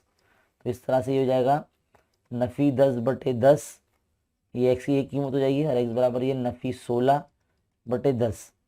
तो इसके अंदर 10 10 कैंसिल हो जाएंगे, तो नफी 1 आ जाएगा यहाँ पर x की कीमत, और यहाँ पर 2 पंजे 10, 2 अट्ठे 16, यानी x बराबर -8 बटे 5 आपका आंसर आ जाएगा। तो इस तरह से ज़ाब्ते के तरीके से इस तरह से हल किया जाता है मसावात को। उम्मीद है आपको समझ में आ रहा होगा। बढ़ते हैं आगे अगले सवाल की तरफ। अगला सवाल है हमारे फाइनेंशियल प्लानिंग यानी माशी मनसूबाबंदी से लिया गया है। सवाल देख के समझ में आ रहा है, दो कंपनियों के शेयर्स की दर्शनी कीमत मसावी है। अब कंपनी ए और कंपनी बी के जो दर्शनी कीमत है, उनकी फेस वैल्यू जिसको FV बोलते हैं, दर्शनी कीमत, ये मसावी है ना। कंपनी ए की और कंपनी बी के जो दर्शनी कीमत है वो मसावी है। दरअसल कंपनी किस कंपनी में सरमाकारी करना मुनासिब या फायदेमंद होगा? तो फायदा कैसा मालूम करेंगे, किसी भी कंपनी का रिटर्न कितना मिलता है ना, रिटर्न कितना मिलता है ये इस पर डिपेंड करता है कि हमारा फायदा हो रहा है या नहीं हो रहा है ना। तो रेट ऑफ रिटर्न यानी सरमायाकारी पर वापसी रकम की शरह होती है, वो उससे पता लगता है कि भाई हमारा फायदा हो रहा है या नुकसान हो रहा है ना। तो इसका आपने वापसी की रकम की शरह, है ना, सरमायाकारी है भैया, ये नहीं तो आप कुछ और समझेंगे। सरमायाकारी पर वापसी रकम की शरह ये कैसे मालूम होती है मालूम है? कुल मुनाफा या रकम का मुनाफा, जो रकम लगाया गया है उसका मुनाफा, रकम का मुनाफा बटे जो कुल सरमायाकारी होती है, या सरमायाकारी या मार्केट वैल्यू या जिसको बाजार भाव बोलेंगे वो, ज़रब 100, ये इसका फॉर्मूला होता है। अब पहले तो हम क्या करेंगे, कंपनी ए के लिए ना ये फॉर्मूला लगाएंगे। कंपनी ए का जो बाजार भाव है वो 80 रुपये है ना। तो हमेशा याद रखें, रेट ऑफ रिटर्न जो है वो मालूम करने के लिए हमको मार्केट वैल्यू यानी बाजार भाव और कुल मुनाफा उसको तकसीम करना पड़ता है। तो कुल मुनाफा वो 16 है और बाजार भाव 80 है, यानी सरमायाकारी 80 है। एक शेयर की बात चल रही है ना, दो कंपनी के शेयर्स की दर्शनी कीमत, शेयर मतलब एक शेयर की बात चल रही है, ज़रब 100। तो ये एक शेयर का मुनाफा है और ये एक शेयर की सरमायाकारी है ना। तो 16 और 80 यहाँ लिखा हुआ है, 1 0 1 0 कैंसिल कर दो, 8 1 8 8 दूनी 16, है ना। देखो 16 कैंसिल करना ही है, मेरे जैसा इतनी बार कैंसिल नहीं करना। 8 1 8 8 दूनी 16, 2 ज़रब 10 यानी 20% रेट ऑफ रिटर्न कंपनी ए के लिए मिला है। किसके लिए मिला है? कंपनी ए के लिए मिला है। अब कंपनी बी के लिए मालूम करेंगे सेम तरीके से। कंपनी बी का बाजार भाव कितना है भाई? वो है 120, और उसका मुनाफा कितना है भाई? एक ऊपर 20 है, ज़रब 100 कर दीजिए भाई। 1 0 1 0 कैंसिल हो गया, 2 1 2, 2 छंग 12, है ना। अब कितना आ रहा है ये? 20 बटा 120 है ना। तो 2 3 6, 2 पंजे 10, तो 5/3 अगर इसको सॉल्व करते हैं, यानी इस तरह से 3 से 5 को तकसीम करते हैं, तो 3 1 3 है ना, 1 बचा, 2 बचा ना, 2 बचा, अशारे लगाए, 0 बढ़ाए, है ना। तो 3 छंग 18, अशारा लगाए, 0 बढ़ाए, 3 छंग 18, तो फिर 2 बचेगा। तो इस तरह से 1.66 चलता रहेगा। तो यहाँ पर देखो 2 1 2 था ना, यानी तो ऊपर 10 बचा है इधर पे। 3 से 5 को तकसीम करें, 3 1 3, 3 को 5 तकसीम करते 1.66 आता गया। तो 1.66 को जब ये 10 से ज़रब कर देंगे, तो ये 1.66 को जब 10 से ज़रब कर देंगे तो ये 16.6 हो जाएगा, यानी अशारिया यहाँ सरक जाएगा। आपको ये जो छोटी छोटी बातें हैं ना मैथमेटिक्स की, ये आपको सॉल्व करते आना चाहिए भाई, वरना बहुत मुश्किल हो जाता है सॉल्व करना या सिंप्लीफाई करना। तो ये आपको आना चाहिए, है ना। तो 16.66% है। अब किसका रेट ऑफ रिटर्न ज़्यादा है, कंपनी बी का ज़्यादा है कि कंपनी ए का ज़्यादा है? जाहिर सी बात है कंपनी ए का 20% है, तो ये ज़्यादा रहेगा। तो कंपनी ए में जो है पैसा लगाना ज़्यादा मुनासिब होगा। आखिर में लिखना पड़ेगा कि कंपनी ए में सरमायाकारी करना फायदेमंद होगा। अब देखो ये किस चीज़ से पता चला हमको? रेट ऑफ रिटर्न जिसको बोलते हैं, रेट ऑफ रिटर्न यानी सरमायाकारी पर वापसी की शरह। आपने प्रैक्टिस सेट 4.2 में ऐसे सवाल किए होंगे, 4.3 में भी ऐसे सवाल किए होंगे। तो ये आपको आना चाहिए करने के लिए, है ना। कुल मुनाफा बटे कुल सरमायाकारी ज़रब 100, ये इसका फॉर्मूला होता है। लेकिन अगर एक शेयर के लिए मालूम कर रहे हैं तो एक शेयर का मुनाफा बटे उसका बाजार भाव ज़रब 100। कुल सरमायाकारी बाजार भाव से आती है ना। चलिए हो गया। अभी आगे बढ़ते हैं अगले सवाल की तरफ। सवाल नंबर 4। सवाल नंबर जो 4 में क्या बोला गया है कि हमको चंद तुलबा के लिए इम्तिहान की तैयारी के लिए दिया गया वक्त दर्ज झेल जदौल में बताया गया है। जदौल का मुताला कीजिए और मुस्ततीली तरसीम बनाइए। क्या बोला है? मुस्ततीली तरसीम बनाना। और इतना आसान सवाल है मुस्ततीली तरसीम बनाना। ये जो जमात देख रहे हैं ना बेटा आप, ये जो है ना एक्स मेवर पे लेना पड़ती है। कहाँ लेना पड़ती है? ये एक्स मेवर पे आ जाता है और ये जो है वाई मेवर पे आ जाता है। बस अब आपको जो है बार डायग्राम खड़े करने हैं। आपको क्या करना है, पेज में ना इस तरह से ऐसे वाई मेवर और ये ऐसे एक्स मेवर ऐसे बनाना है ना। एकदम एकदम आसान सवाल होता है मुस्ततिल तरसीम बनाना। अब ये जो जमात है ना वो यहाँ एक्स मेवर पर ली जाती है। अब जमात शुरुआत हो रही है 60 से 80। तो जब 60 से 80 के लिए हम बना रहे हैं, देखो यहाँ पर ये 60 से 80 की जो शुरुआत है ना, तो पहले 10 से लेके 50 के दरमियान में, 10 से लेके 50 तक का मालूमात हमारे पास नहीं है, डायरेक्ट 60 से शुरू हो रहा है। तो ऐसी तरसीम का जब ग्राफ बनाते तो यहाँ पर एक रिंक मार्क लगाते बेटा। क्या लगाते हैं? रिंक मार्क लगाते हैं। ये रिंक मार्क का मतलब होता है कि जो इससे पहले वाले मालूमात है वो हमारे पास नहीं है, इसलिए हम इस तरह से लगा रहे हैं। अब ये क्या करेंगे, आप यहाँ पर शुरुआत करेंगे फिर 60 से, तो 60 फिर 80 है ना, 80 के बाद है 100, फिर उसके बाद लगाएंगे 120, के बाद लगाएंगे 140, के बाद लगाएंगे 160। यानी एक एक डब्बा जो है वो 20-20 का गैप भर रहा है। तो इधर पे पैमाना लिखना पड़ेगा, पैमाना लिखना पड़ेगा। वाई में एक्स मेवर पर क्या लिखेंगे? एक्स मेवर पर एक सम बराबर 20 इकाई, ऐसा लिखना पड़ेगा क्योंकि 20-20 का गैप है ना, इसलिए एक सम बराबर 20 इकाई। अब वाई मेवर पे तो ये जो नंबर लेना है 14, 20, 24, 22, 16, तो यहाँ पर हम दो दो गैप से भी लिख सकते हैं। 2 एका 2, 2 दूनी 4, 2 तिया 6, 2 चौका 8, 2 पंजे 10, 2 छंग 12 है ना, 2 सत्ते 14, 2 अट्ठे 16, 2 9 18, ऐसा करते करते हम ले सकते हैं। 2 दाई 20, तो 20 भी लेना है अपने को। तो ये जितना छोटा लेंगे उतना ज़्यादा आपके लिए अच्छा रहेगा। तो देखो छोटा लेंगे तो ज़्यादा लंबा तक जाएगा, जितना ये बड़ा नंबर लेंगे जैसे कि 4 के साथ शुरुआत करेंगे तो 4 एका 4, 4 दूनी 8, 4 से भी ले सकते हैं आप। तो वहाँ पर आपको लिखना पड़ेगा वाई मेवर पे, वाई मेवर पर एक सम बराबर कितने का गैप है? देखो 2 2 का गैप है ना, तो 2 इकाई। अगर हम 4 4 का गैप लेते तो हमें लिखते एक सम बराबर 4 इकाई। समझ में आई बात? फिर बस आपको क्या करना है, 16 से 80 का कितना 14 पे ले जाना है। तो 16 से 80 के 14 पे, तो इस तरह से ना स्केल का इस्तेमाल करके ऐसे आपको ये खड़े कर देना है बस।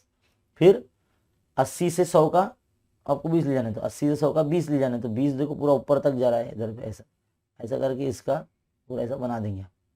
फिर इसका 24 तक ले जाना है, तो 24 तो और ऊपर जाएगा, है ना। तो आप है ना कोशिश करें, मैं तो ये बोलूँगा इसको है ना 4 से ही लो, तो 4 से ना बड़ा जल्दी हो जाएगा, है ना। फिर आपको ये भी मिटाना पड़ेगा इस तरह से, ये भी मिटा देना, इसको भी अच्छे से ले लेना, है ना। तो मैं 4 से लेता हूँ। 4 एका 4, 4 दूनी 8, 4 तिया 12, 4 चौक 16, 4 पंजे 20, 4 छंग 24। देखो ये जल्दी आ जाएगा। तो इधर पे लिख देना, फिर पैमाना चेंज कर देना, एक सम बराबर 4 इकाई, ऐसा कर देना। तो अब 16 से 80 का कितना आएगा? 14 आ जाएगा। तो 14 कहाँ आ रहा? 12 के ऊपर एक लाइन, इस तरह से, है ना। टेढ़ा मेढ़ा मेरा देखो बनेगा। आपका पेंसिल स्केल बराबर इस्तेमाल करना है, आपका बार डायग्राम अच्छा बनेगा। 80 से 100 20, तो 20 किधर तक? यहाँ तक है, एकदम इसका इस तरह से बना देंगे आप, है ना, बराबर 100 तक लेना है। देखो थोड़ा गैप हो गया। फिर 100 से 120 का कितना 24 है, 100 से 120 का कितना 24 है, तो 24 का देखो थोड़ा सा और ऊपर जाएगा, इस तरह से ऐसा बना देंगे। तो ऐसा बनेगा आपका 120 से 140 का कितना 22 है, तो 22 है तो 20 और 24 के दरमियान में ऐसे बीच में, इस तरह से ऐसा बनेगा। फिर आखिरी बच रहा है 16, तो 16 देखो यहीं पर आ रहा है, इधर से ऐसा ऐसा करके 16 ऐसा बनेगा वो, है ना, एकदम अच्छे तरीके से बनाने का। देखिए अजीज तलबा ऐसा बनने वाला है वो। मैंने आपको जो है नॉर्मली बोर्ड पर बना के दिखाया, लेकिन आपको तरसीमी कागज पर इस तरह से बनाना है ना। तमाम जमात जो है एक्स मेवर पर आएगी। देखो रिंग मार्क भी कैसे बनाया गया है, और ये मिनट इस तरह से लिखना है, वक्त मिनट में, और ये तुलबा की तादाद ऐसा पूरा लिखना पड़ेगा आपको एग्जाम में तरसीमी कागज पर, है ना। और तरसीमी कागज जो भी मिलेगा उसके ऊपर क्वेश्चन नंबर लिख देना कि क्वेश्चन नंबर कितने का कितना ही है ना। और पैमाना लिखना नहीं भूलना, वरना बहुत मुश्किल हो जाती है, फिर छूट जाएगा अगर आपका ये लिखना, तो आपके मार्क्स कैंसिल हो जाएंगे। तो ये आपको ध्यान में रखना है। तो अजीज़ तलबा अब जो है आपका यहाँ पर पर्चा नंबर 3 ख़त्म हो चुका है। अब बढ़ते हैं आगे पर्चा नंबर 4 की तरफ। तो अजीज़ तलबा अब पर्चा नंबर 4 यहाँ से शुरू हो चुका है। अब पर्चा नंबर 4 का पहला सवाल नंबर 3 का पहला हम हल करने जा रहे हैं। सवाल आपके सामने लिखा हुआ है, माँ और बेटी की उम्रों का जो फ़र्क है वो 24 साल है। उनकी उम्रों का ज़रबी माकूस अददों का जो मजमू है वो 1/9 है। माँ की उम्र मालूम करने के लिए दर्जे सरगर्मी मुकम्मल कीजिए। देखो माँ की उम्र को x दे दिया गया है, तब उसकी बेटी की उम्र की मौजूदा उम्र क्या होंगी वो आपको बताना है। देखो अगर माँ 1 साल की है तो जाहिर सी बात है माँ 24 साल छोटी, जो बेटी जो है 24 साल माँ से छोटी होगी, है कि नहीं। जब अगर माँ की उम्र 1 साल बता दी गई है तो दोनों की उम्रों का फर्क 24 है, तो जाहिर सी बात है दोनों की उम्र का फर्क 24 है, नहीं x-24 ये बेटी की उम्र रहेगी, x-24 साल ये बेटी की उम्र रहेगी। अब बेटी की उम्र का ज़रबी माकूस, तो बेटी की उम्र का ज़रबी माकूस लिखा हुआ है 1/x-24, और माँ की ज़रबी माकूस क्या है 1/x रहेगा, है ना। अब दोनों का जो मजमुआ है वो 1/9 हमको सवाल में दिया है, तो देखो मजमुआ भी यहाँ पे लिखा हुआ है और ये 1/9 बस हमको लिखना है। अब आपको क्या करना है, तिरछी ज़रब करना है। क्या करना है, तिरछी ज़रब करना है, क्रॉस मल्टीप्लिकेशन करना है। तो ये आपको रफ वर्क करना पड़ेगा साइड में। तो चलो मैं रफ वर्क करके आपको दिखाता हूँ यहाँ कि इधर क्या आएगा, ये वाले बॉक्स में, ये जो बॉक्स है ना ये वाला, इधर क्या आने वाला है वो हम देखेंगे, है ना। तो मैं अभी आपको यहाँ पर साइड में सॉल्व करके दिखाता हूँ, ध्यान से देखेंगे आप, है ना। तो ये 1/x जमा 1/x नफी 24, ये आपको ऐसे हल नहीं करना होगा। हाँ? आप जो सोच रहे हैं कि भाई ऐसे हल करना पड़ेगा कि नहीं, जाहिर है अगर आपको नहीं पता तो आपको हल करके साइड में देखना ही पड़ेगा, लेकिन इसके सोल्यूशन में हल नहीं करना है आपको। जितनी खाली जगह है बस उतना ही डब्बा भरना है, खुद से अलग एक्स्ट्रा स्टेप डाल के नहीं करना है आपको। ये रफ वर्क करना है साइड में। देखो क्रॉस मल्टीप्लाई करेंगे तो x-24 plus x1 X upon x into x-24 is equal to 1/9। ठीक है, हो जाएगा 2x-24 upon x² - 24 x is equal to 1/9, ये हो जाएगा, है ना। x से मल्टीप्लाई और नीचे वहाँ पर ऐड हो गया। अब ये क्रॉस मल्टीप्लाई करेंगे, 9 को 2x-24 से मल्टीप्लाई करेंगे, और ये एक के मल्टीप्लाई में जाएगा x² - 24, तो 24x तो वैसी का वैसी रहेगा। तो 9 2 ये 18x - 24 को अगर हम 9 से मल्टीप्लाई करेंगे तो 9 चौक 36 का 6 हासिल के 3, 9 दूनी 18, 19 20 21, है ना। तो 216 आपका ये आ जाएगा इक्वल टू x² - 24x, तो ये आ जाएगा। तो यहाँ हम क्या लिखेंगे, यहाँ हम लिखेंगे 18x - 216 लिखेंगे यहाँ पर, है ना। फिर अगले स्टेप में क्या करेंगे कि ये सारे जो नंबर्स हैं ये पूरे इस तरफ आएंगे, ये जो सारे ना ये वाले सारे वो इक्वल के इस तरफ आएंगे। तो इस तरफ आएंगे तो देखो कुछ ऐसे नज़र आएंगे। मैं इसके लिए भी रफ वर्क आपके सामने करके दिखाता हूँ ऊपर इधर पर। तो कैसे दिखेगा वो, x² minus 24x minus 18x +216 equal to 0। अब 24x और 18x क्या हो जाएंगे, 42 x square minus 42x plus 216।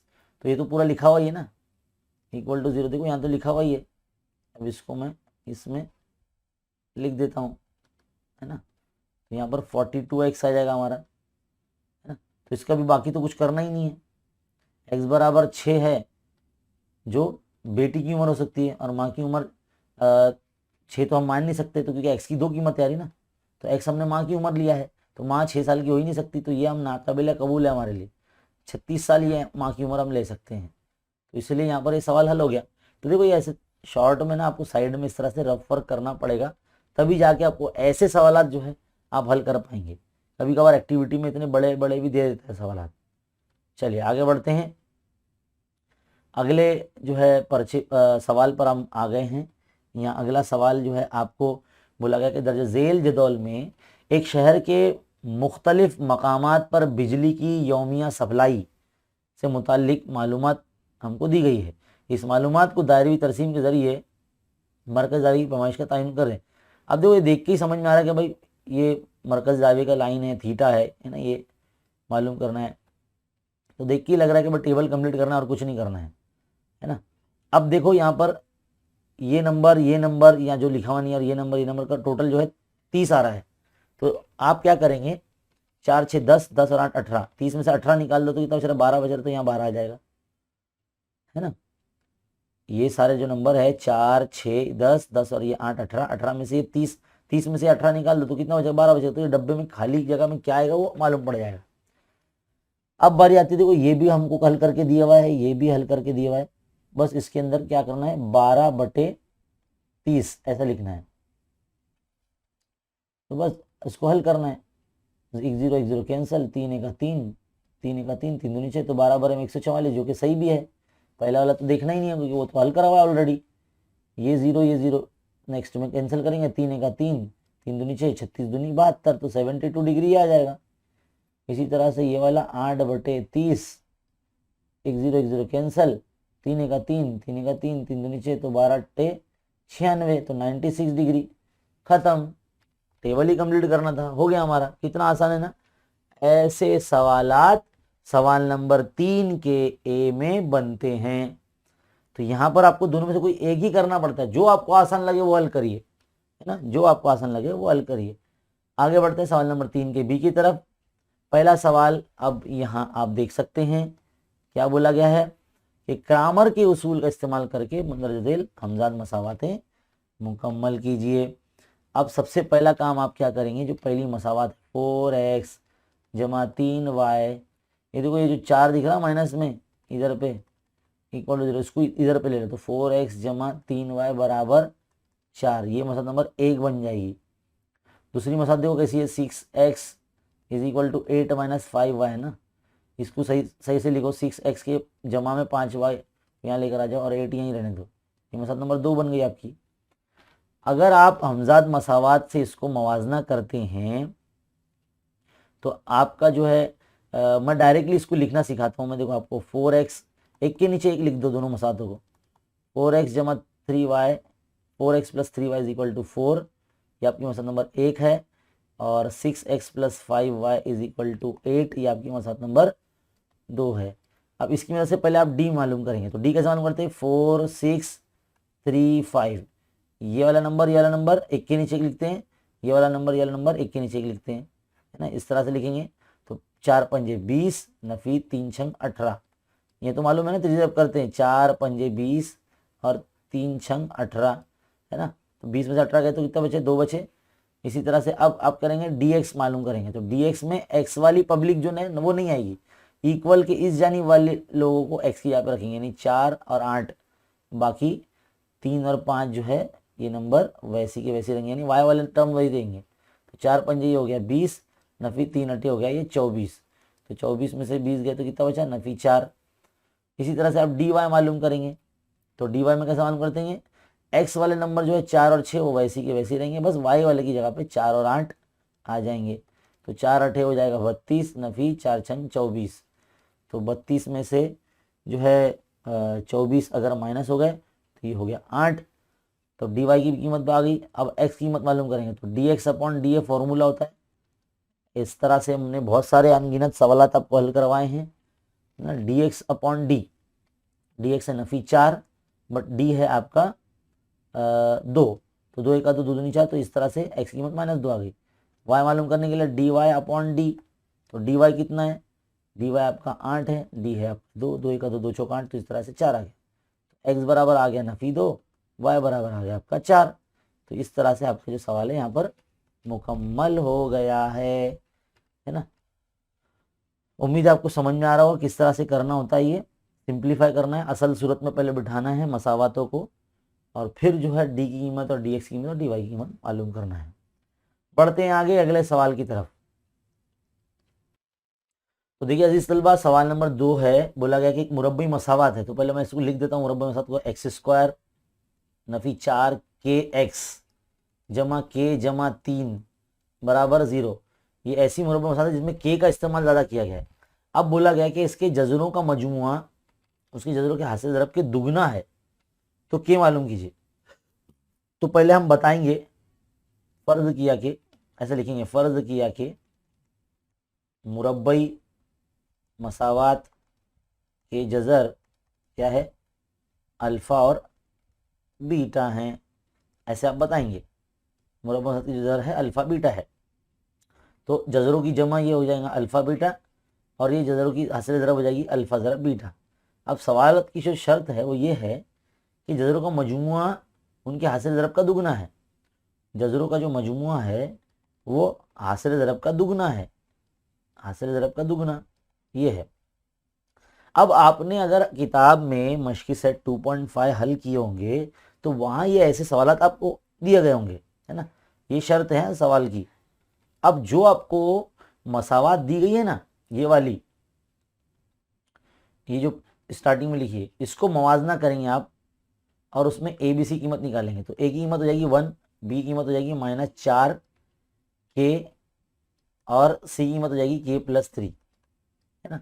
तो हमको अल्फा जमा बीटा की कीमत मालूम करने के लिए फॉर्मूला पता है, बी अपॉन ए माइनस बी अपॉन ए, है ना, ये फॉर्मूला है। तो माइनस बी का वैल्यू है -4k, है ना, और ए कितना है 1 है, तो माइनस माइनस प्लस 4k हो जाएगा। तो ये अल्फा प्लस बीटा की वैल्यू 4k आ गई। अब अल्फा ज़रा बीटा निकालेंगे। अल्फा ज़रा बीटा क्या का फॉर्मूला क्या है, सी अपॉन ए है, तो सी क्या है आपका k+3, और 1 ए मतलब 1, तो मतलब वही आ गया k+3 आपका जवाब आ जाएगा। अब ये जो कीमतें आपको मिली है वो इसमें लिख दो, अल्फा जमा बीटा बराबर 2 ज़रब अल्फा ज़रब बीटा, जो कंडीशन है ना जो सवाल में शर्त दी गई ये वाली, उसमें लिख दो। तो अल्फा जमा बीटा कितना लाया आपने, 4k लेकर आए, 2 ज़रब अल्फा ज़रब बीटा कितना लेगा, k+3 लेकर आए, बस रख दो, के कीमत आ जाएगी आपकी जो आपको मालूम करने के लिए बोला ना के, वो आ जाएगा। तो 2k + 2 3 6। अब आप क्या करेंगे, 4k के माइनस में 2k को लेकर आ जाएंगे इधर पे, और यहाँ 6 रहेगा, तो ये 2k आ जाएगा। तो 2 1 2 2 3 6, तो k बराबर कितना आ जाएगा, 3 आ जाएगा आपका। खत्म, सवाल फिनिश, टाटा बाय बाय, गया, है ना। तो सबसे पहला काम तो यही करना है कि जो भी मसावत आपको दी जाएगी तो पहले उसको मवाजना कर लो, ए बी सी कीमत निकाल लो, और फिर बताओ कि मुरब्बा मसावत की जज़र अल्फ़ा और बीटा है। जज़रों की जमा इसको बोलते हैं, जज़रों का हासिल ज़रब इसको बोलते हैं। और आपको फॉर्मूला ये पता होना चाहिए, अल्फ़ा जमा beta is equal to minus B upon A, और अल्फ़ा ज़रब beta is equal to C upon A होता है, ये आपको मालूम होना चाहिए, तो ये आप हल कर पाएंगे, अदरवाइज आपके लिए मुश्किल हो सकता है। तो फॉर्मूले बहुत इंपॉर्टेंट मायने रखते हैं यहाँ पर। आगे बढ़ते हैं अगले सवाल की तरफ। क्या बोला सवाल नंबर 3, श्रीमती मल्होत्रा, उन्होंने 85,000 रुपए काबिल टैक्स का शमसी तवानाई सेट खरीदा है। शमसी तवानाई बोल दो, वो जो फ्लैट पैनल ना अपने साइंस 2 में पढ़ेंगे, सबक नंबर 5 में, सब्ज तवानाई की जानिब, उसमें वो जो सोलार पैनल होता है वो खरीदा उन्होंने 85,000 रुपये में, और उसे एक तरफ से खरीदा और दूसरी तरफ 90,000 रुपये में बेच भी दिए, यानी 5,000 रुपये फ़र्क करके बेच दी भाई उसने। अशिया और खिदमत टैक्स मतलब जीएसटी जो उस पर 5% लगाया गया है, तो हमको उस कारोबार में कितना टैक्स यानी आईटीसी मिलना होगा और जीएसटी कितना अदा करना होगा ये मालूम करना है। बहुत ही सिंपल और आसान। सबसे पहला काम आपको क्या करना है, देखिए, आईटीसी यानी इनपुट टैक्स किसको बोलते हैं, ध्यान में रखिए, आईटीसी खरीदारी पर दिया जाने वाला टैक्स होता है। ये क्या होता है? खरीदारी पर अदा किया गया टैक्स, इसको आईटीसी बोलते हैं। तो खरीदते टाइम कितना दी उसने? 85,000 रुपये में खरीदी, तो उस पर इन जीएसटी कितना है भाई? 5% है। तो 85 पे 5% टैक्स अगर हम लगाएंगे, जो जीएसटी है मालूम करेंगे, वो कैसा आएगा? 85,000 इंटू 5% मतलब 5/100। तो ये 2 0 कैंसिल है ना। 5 ज़रब 0 0, 5 पंजे 25 के 5 हासिल के 2, 5 अट्ठे 40 और 2 42, तो 4250। इतना रुपया जो है वो आईटीसी होगा। क्या होगा? आईटीसी। ये जो जीएसटी दिया है उन्होंने खरीदते वक्त दिया है टैक्स। अब उन्होंने क्या किया? बेच दिया उसको। कितने रुपए में बेचा? देखो ऊपर लिखा है 90,000, है ना। तो फरोख्त करते वक्त, फरोख्त करके पैसे कमा रही है ना वो, तो फरोख्त पर लिया गया टैक्स, क्या लिया गया जो टैक्स होता है इसको बोलते हैं आउटपुट टैक्स। तो इसलिए ओटी लिख रहा हूं मैं। क्या है? आउटपुट टैक्स होता है वो। तो यहाँ 90,000 पर जो है हमको वही 5% जो है निकालना है। तो ये हमारा आउटपुट टैक्स आ जाएगा, यानी इसको जीएसटी बोलेंगे। तो कितना हो जाएगा? ये मैं इधर लिखता हूँ 90,000 ज़रा 5% मतलब 5/100। तो 2 0 ये कैंसिल हो गए। 5 9 हो गया 45, और ये 2 0 जो है हम यहाँ लगा देंगे, तो 4,500 रुपये हो गए। तो ये आपका आउटपुट टैक्स हो गया। तो अब जीएसटी कैसा मालूम पड़ेगा? हमेशा आउटपुट टैक्स में से आईटीसी यानी इनपुट टैक्स निकालते हैं। ये मश्की सेट 4.2 में आपने ऐसे सवाल बहुत सारे हल किए हैं। मश्की सेट 4.2 में आपने ऐसे सवाल बहुत सारे हल किए हैं। ओटी माइनस आईटीसी यानी आउटपुट टैक्स, यानी फरोख्त करते वक्त वसूल किया गया टैक्स में से खरीदते वक्त जो दिया गया टैक्स है वो माइनस कर देते हैं। यानी 4,500 रुपये में से अगर आप 4,250 रुपये माइनस कर लेते हो तो आपको कितना मिलेगा बेटा? आपको मिलेगा 250 रुपया जीएसटी। तो हो गया ना, आपको यही मालूम करना था, बस आपका सवाल हल खत्म। यहाँ पर इतना आपको करना है ना, सिंपल और आसान। बोलो 3 मार्क्स का सवाल है ये। आईटीसी मालूम करना था जो कि हमने यहाँ मालूम कर लिए, और जीएसटी मालूम करना था जो कि हमने यहाँ मालूम कर लिए आखिर में। समझ में आया? जीएसटी तो अब मालूम हुआ, मतलब output tax minus input tax. बेचते वक्त वसूल किया गया टैक्स में से खरीदते वक्त जो दिया गया टैक्स है वो माइनस कर देते हैं, तो अदा किया गया जीएसटी मालूम हो जाता है। आगे बढ़ते हैं आखिरी सवाल की तरफ, पर्चा नंबर 3 के। देखिए आपके सामने एक सवाल है, इसमें जदौल भी दी हुई दिख रही है। जेल की तादादी तकसीम की जदौल में मुख्तलिफ औजान की मिठाई की मांग और ग्राहकों की तादाद दी गई है। इसकी मदद से मिठाई की मांग का कसीरिया मालूम कीजिए। यानी कुछ लोग 10 लोग ऐसे हैं, देखो मैं जरा इसको ब्लैक पेन से लिख के समझाता हूँ। 10 लोग ऐसे हैं जिनको पाव किलो मिठाई चाहिए। 60 लोग ऐसे जिनको पाव किलो से आधा किलो मिठाई चाहिए। देखो 250 ग्राम यानी पाव किलो होता है ना, और 500 ग्राम यानी आधा किलो होता है। 25 लोग ऐसे जिनको आधा किलो से लेके 1.25 किलो चाहिए, 750 ग्राम। इसी तरह से लेके 25 लोग ऐसे जिनको 1.25 किलो से लेके उनको 1 किलोग्राम जो मिठाई चाहिए, और 15 लोग ऐसे हैं आखिर में जिनको 1 किलो से लेके 1.25 किलो जो है मिठाई चाहिए, यानी ऑलमोस्ट 1250 ग्राम, यानी 1 किलो और प्लस 250 ग्राम, कितना उनको चाहिए। तो ये जो पूरा जो डेटा आपको इस वक्त दिया गया है ना, इसको अगर आप गौर से देखेंगे तो हमको कसीरिया मालूम करने बोला, तो कसीरिया हमने ऑलरेडी आपको समझाया हुआ है, कसीरिया कैसे मालूम करते हैं, है ना। तो इसमें जो सबसे बड़ा नंबर होगा, सबसे बड़ा नंबर यहाँ क्या दिख रहा है? 60 दिख रहा है आपको, तो ये आपका F1 हो जाएगा 60, है ना। और जो उसके पीछे है वो आपका हो जाएगा F0 यानी 10 हो जाएगा आपका, और F2 जो हो जाएगा वो F1 के आगे वाला नंबर यानी 25 हो जाएगा आपका। टेबल में देखते हुए लिख रहा हूं मैं। इसी तरह से जमात का जो गैप है यानी उर्ज है वो 250 का है, 250 का गैप दिख रहा है। देखो 250 से 500, 500 से 750, 750 से 1000, तो 250 का गैप आ रहा है, तो इसलिए H बराबर 250। अब जो सबसे बड़ी जमात है, मतलब जिसका तादाद सबसे ज्यादा यानी 60, उसके सामने क्या है? जमात क्या लिखी हुई है?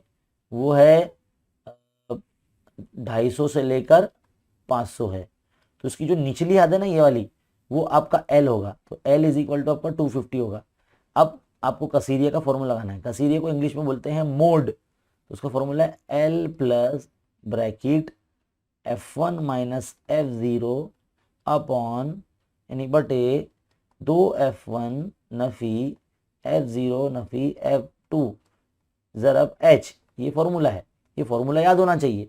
तो L की जगह पर आप रखेंगे 250 जमा F1 की जगह पर रखेंगे आप 60, F0 की जगह पर रखेंगे आप 10, है ना। तो 2 ज़रब 60 नफी 10 नफी 25 और ज़रब ये 250, सारी कीमत रख दिए। फॉर्मूले में मार्क्स मिलेगा, कीमत रखने में मार्क्स मिलेगा, है ना। अब उसके बाद यहाँ देखिए m is equal to 250 plus, देखो 60 में से 10 गए तो कितना बचा 50, नीचे क्या आ जाएगा 120 और 25 और 10 कितना आएगा -35, ज़रब ये 250, है ना। 250 हो गया। अब इसको सॉल्व करेंगे अच्छे से। 250 प्लस 50 बटे 120 में से 35 के कितने बचे 85 बचे, है ना, ज़रब 250। अब क्या करेंगे, इसको सॉल्व करेंगे, है ना। जिस पाड़े से भी आप काटना चाहें काट सकते हैं। 5 के पाड़े से कैंसिल करना चाहे 5 के पाड़े से कैंसिल करिए तो आपको इजीली सॉल्व हो जाएगा। देखो 5 एका 5, है ना, 5 एका 5, 3 बचे 5 सते 35, है ना। फिर मैं जो है कैंसिल करूँगा, इसको जो है हम और तकसीम करेंगे, या तो फिर 17 को जो है आप इससे ज़रा तकसीम कर दीजिए, है ना, 250 से। तो आपको जो है कुल मिला के इस तरह से ये 250 प्लस जब आप इसको तकसीम करेंगे तो 0.588 मिलेगा। और इनटू इसको अगर तकसीम करेंगे ना 17 से 10 को अगर तकसीम करेंगे तो 0.586 मिलेगा। और ये 250 को भी मल्टीप्लाई कर लीजिए आप, है ना, तो आपको ये मिल जाएगा 250 प्लस ये हो जाएगा 147 आ जाएगा, है ना। इन दोनों को जब अगर आप ज़रब कर लेंगे तो 147 मिल जाएगा आपको। अब 250 के अंदर 147 प्लस करेंगे तो 397 आपका आ जाएगा। 397 ये आपका कसीरी आ जाएगा। तो यहाँ पर आपका काम खत्म, यहाँ पर आपका जो है ये क्वेश्चन का सोल्यूशन खत्म। तो भाई यहाँ पर पता होना चाहिए फॉर्मूला कसीरिया का, और कैलकुलेशन पार्ट जो है आपको अच्छे तरीके से आना चाहिए, तो ही आपका आंसर अगर सही आएगा तो ही आपको मार्क्स मिलेंगे, अदरवाइज नहीं मिले। तो मिठाई की मांग का जो कसीरिया है वो 397 ग्राम का मामला है। अब यहाँ पर हमारा खत्म होता है पर्चा नंबर 4। अब बढ़ते हैं आगे पर्चा नंबर 5 की तरफ।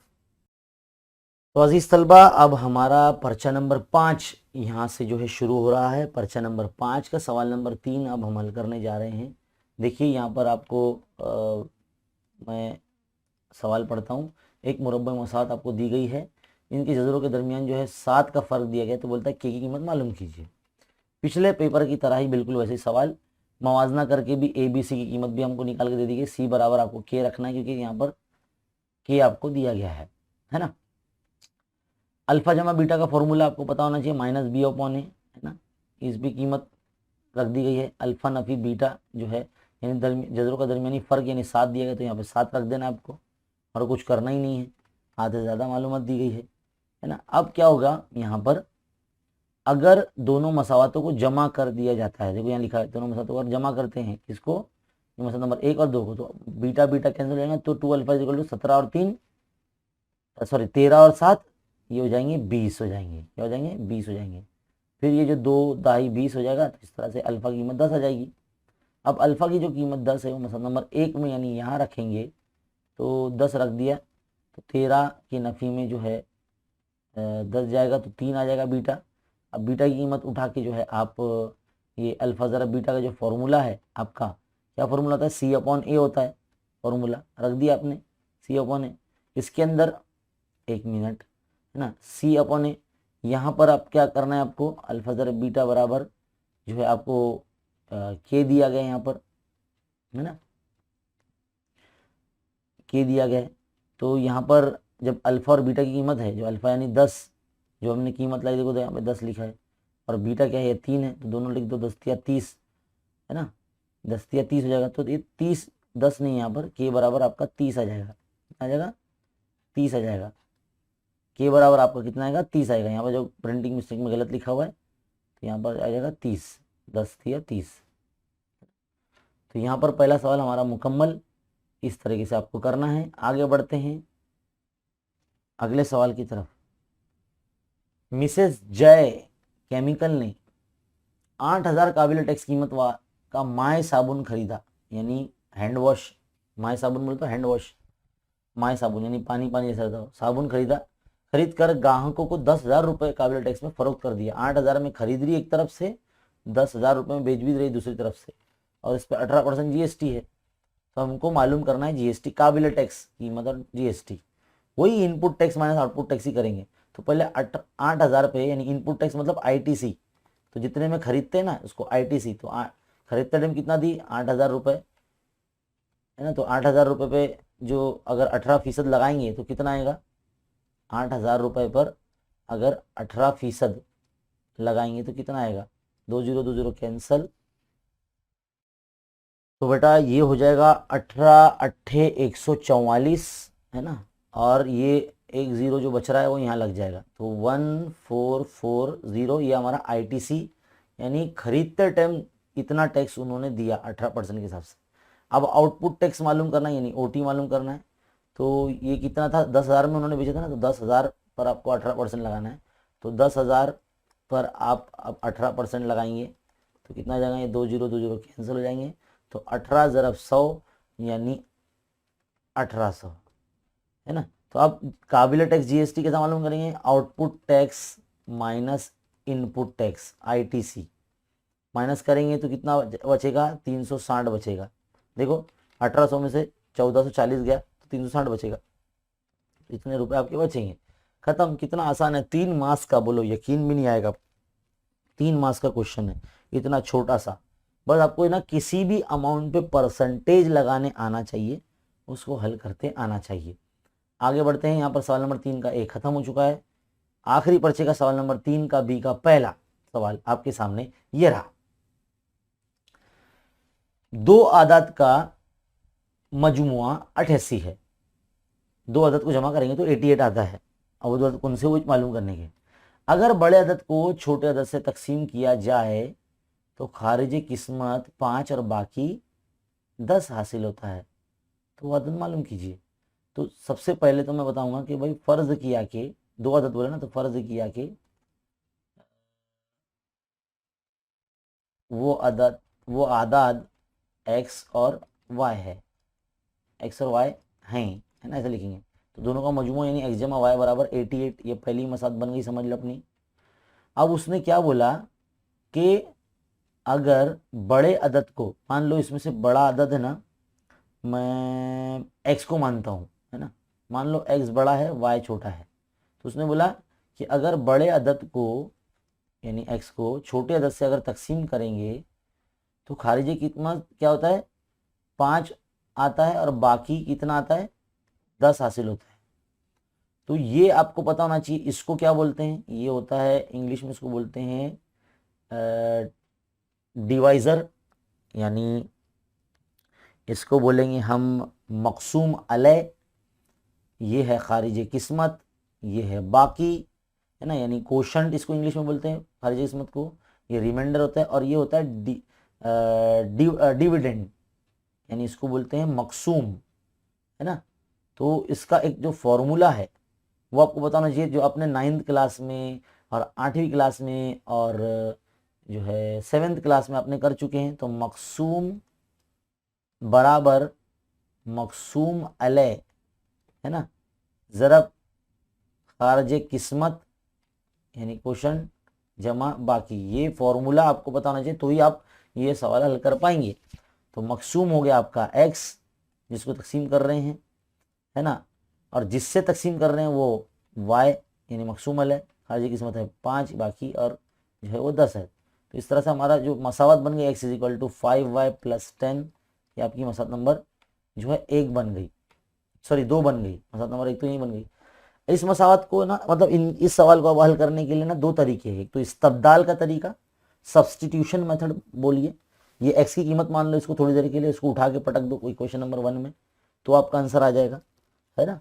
तो मान लो मैं मसला नंबर 2 को 1 में रखने पर तो कैसा दिखेगा वो, 5y plus 10 plus y is equal to 88। तो 5y इक्वल टू 1y, तो 6y जमा 10 बराबर 88। अब आप क्या करेंगे, 6y यहाँ रखेंगे, है ना। करिए आप इसको, 88 के माइनस में 10 को ले जाएंगे तो 78 बचेगा आपका, है ना। अब y इधर रहेगा, 78 के अपॉन में 6 को ले जाएंगे तो 6 का 6, 6 का 6, 6 3 18, तो y बराबर आपका आ गया 13, है ना।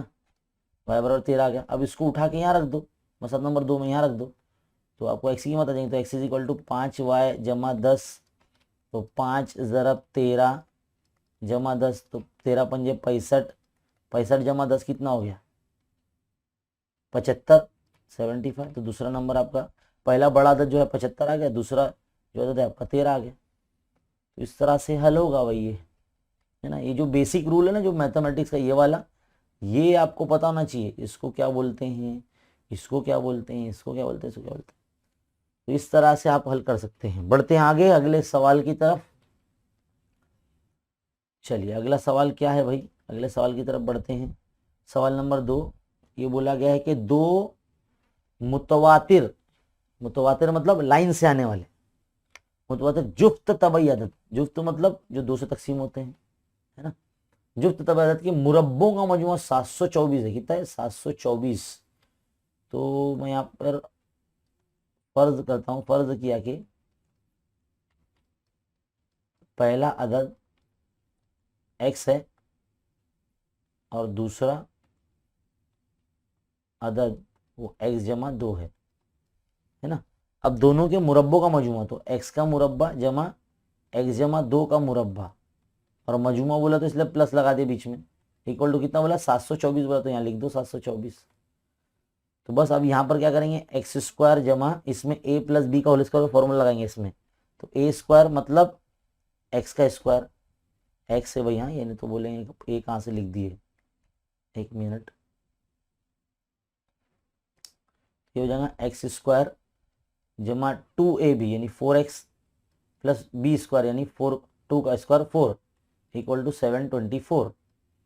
X square 2x square plus 4x जमा 4 के माइनस में 724 को यहाँ ले लो, है ना। उधर क्या बचेगा 0, 724 को यहाँ लेकर आ गए हमने, तो 2x स्क्वायर प्लस 4x, 724 में से 4 चला गया तो कितना बचा, 720 बचा, है ना। देखो 720 ये बहुत बड़ा नंबर है ना, इसको 2 से तकसीम कर दो, मसात को 2 से तकसीम करने पर तो छोटी हो जाएगी मसात, तो एक्स स्क्वायर हो जाएगा, ये 2 हो जाएगा, 2 3 6, 2 6 12 और 0 360 हो जाएगा। यानी अब हमको 360 के अज्जा ज़रबी करने हैं ताकि हमको 2 नंबर ऐसा मिले, तो 2 नंबर ऐसे मिले जिनको जमा करो या नफी करो 2 आना चाहिए। तो 18 दूनी 36 होता है, तो 20 को 18 ज़रब करेंगे तो 360 आएगा ना, तो 20 में से 18 निकाल देंगे हम लोग तो 2 बचेंगे, है ना, जैसे 2 बचे। बस अब इसको ना डायरेक्टली भी ऐसे लिख सकते हैं, x जमा 20 x नफी 18 ऐसा लिख सकते हैं डायरेक्टली, है ना, डायरेक्टली लिख दो। फिर x जमा 20 बराबर 0 कर दो, x नफी 18 बराबर 0 कर दो, यानी 0 बांट दो, तो x बराबर नफी 20 हो जाएगा और x बराबर जमा 18 हो जाएगा। तो पहला अदद मस्बत वाला ही लेंगे, ये मनफी वाला नहीं लेंगे हम लोग, ये मस्बत वाला ये वाला ही लेंगे। तो अगर पहला अदद हमने जो x फर्ज करते वो अगर वो 18 है, तो दूसरा अदद हमारा x जमा 2 था, तो 18 जमा 2 कितना हो जाएगा, 20 हो जाएगा। इसलिए यहाँ से लिखेंगे, इसलिए पहला अदद 18 और दूसरा अदद 20 होगा, ऐसा लिखना पड़ेगा। समझ में आ रहा है, तो ऐसे करना है आपको, सिंपल है, इजी है। चलिए बढ़ते हैं आगे अगले सवाल की तरफ। सवाल नंबर 3, क्या बोला गया है कि एक हिसाबी तसाद का 18वां रुकन और 39वां रुकन दिया गया आपको, तो 18वां रुकन यानी 18 दिया गया आपको 52, और 39वां रुकन यानी 39 आपको 115 दिया गया है। तो उस हिसाब से पहला रुकन मुश्तरक फ़र्क यानी ए और डी ये दोनों मालूम करना है अपने को। तो वही फॉर्मूला आम रुकने का जो formula T N is equal to A plus N minus one into D, इसको जो है रखेंगे, फॉर्मूला लगाएंगे और पहले एन की जगह पे पहले 18 रखेंगे क्योंकि 18 रुकने का मालूम करेंगे, है ना। तो ए कितना है आपका, ए तो कुछ मालूम ही नहीं, पहला रुकना वही मालूम करना है, एन 18, डी डी भी नहीं मालूम, वैसे ही रहने दो। तो ये टी 18 कितना है, 52 है, तो 52 लग दो, ए जमा ये 17 डी, ये मसला नंबर आपकी 1 हो गई, है ना। अब आप क्या करेंगे, टी एन का फॉर्मूला एक बार फिर से लगाएंगे, तो A plus N minus one into D. अब एन की जगह पे आप कितना रखेंगे, 39 रखेंगे, है ना। ए भी नहीं मालूम आपको, 39 रखना है बस एन की जगह पे, डी भी नहीं मालूम है आपको, ये हो जाएगा आपका 115, 39 पर रुकना, है ना। तो 115 लिख देंगे, ए जमा ये हो जाएगा 38 डी, है ना। ये मसात नंबर 2 हो गई आपकी। अब दोनों मसावात को जो है ना आप क्या कर दो, तफरीक कर दो, सब्ट्रैक्ट कर दो, यानी आप लेंगे ए जमा 17 डी, बड़ा वाला कौन सा है उसमें से माइनस करेंगे, है ना। एक मिनट है, ए जमा 38 डी बराबर 115 में से जो है ए जमा 17 डी यानी मसात नंबर 2 निकालेंगे, मतलब मसात नंबर 2 में से एक को तफरीक कर रहे हैं हम लोग, तफरीक कर रहे हैं तो देखो अलामतें बदल जाती है, इस तरह से अलामतें बदल जाती है, ये जमा ए नफी कैंसिल हो जाएगा, 38 में से 17 गए तो बच रहा है 21 डी, है ना। और 115 में से 52 गया तो बच रहा है 63, है ना। तो D is equal to 63 upon 21, ये कितना यहाँ 7 7 9 63, 7 21, 3 का 3, 3 3 9, तो डी बराबर कितना आ गया, 3 आ गया। अब डी बराबर 3 को उठा के रखो किसी भी मसावत में, तो आपको जो है ए की वैल्यू भी मालूम हो जाएगी।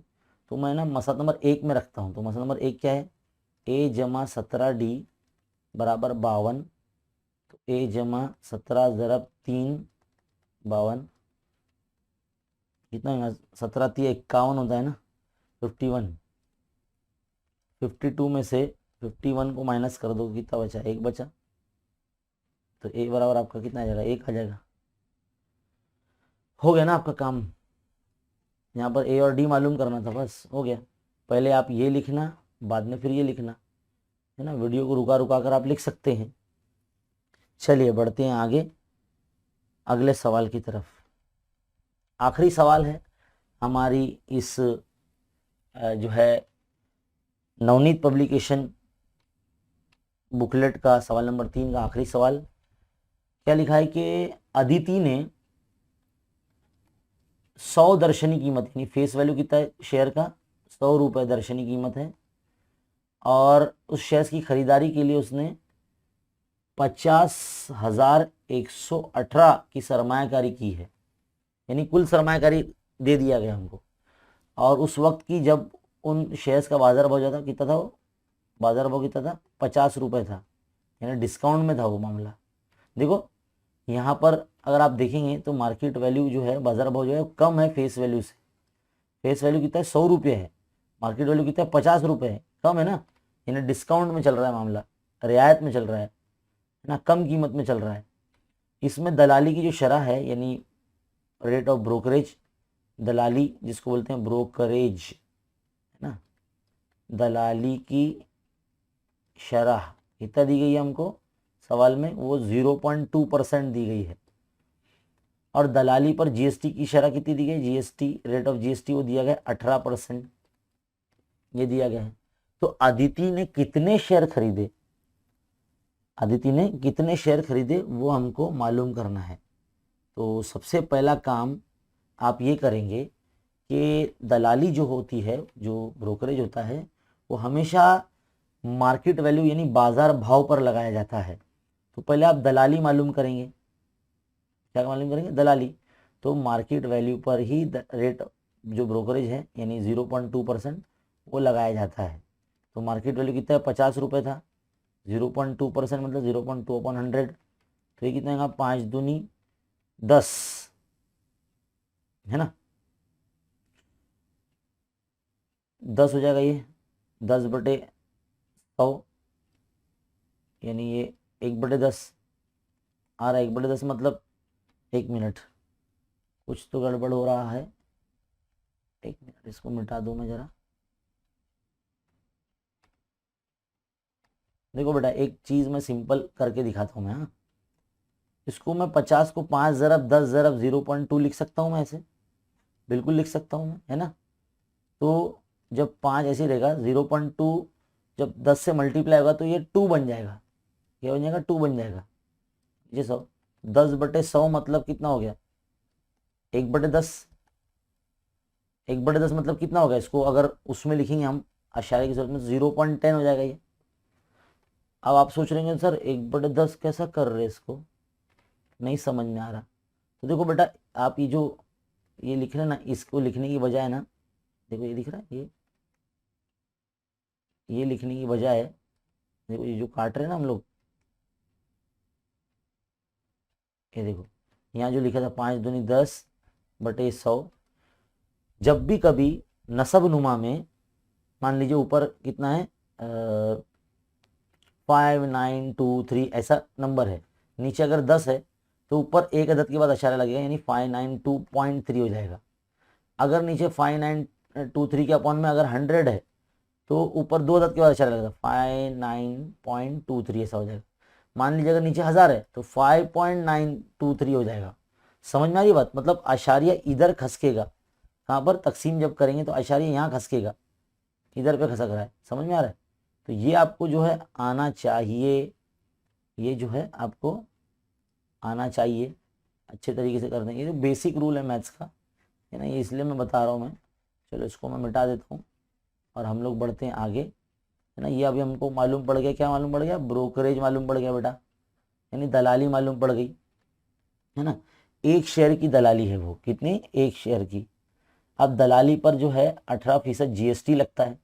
तो मैं बढ़ता हूँ आगे, हमारे पास जगह नहीं है तो 0.10% के ऊपर जो है वो 18% जीएसटी।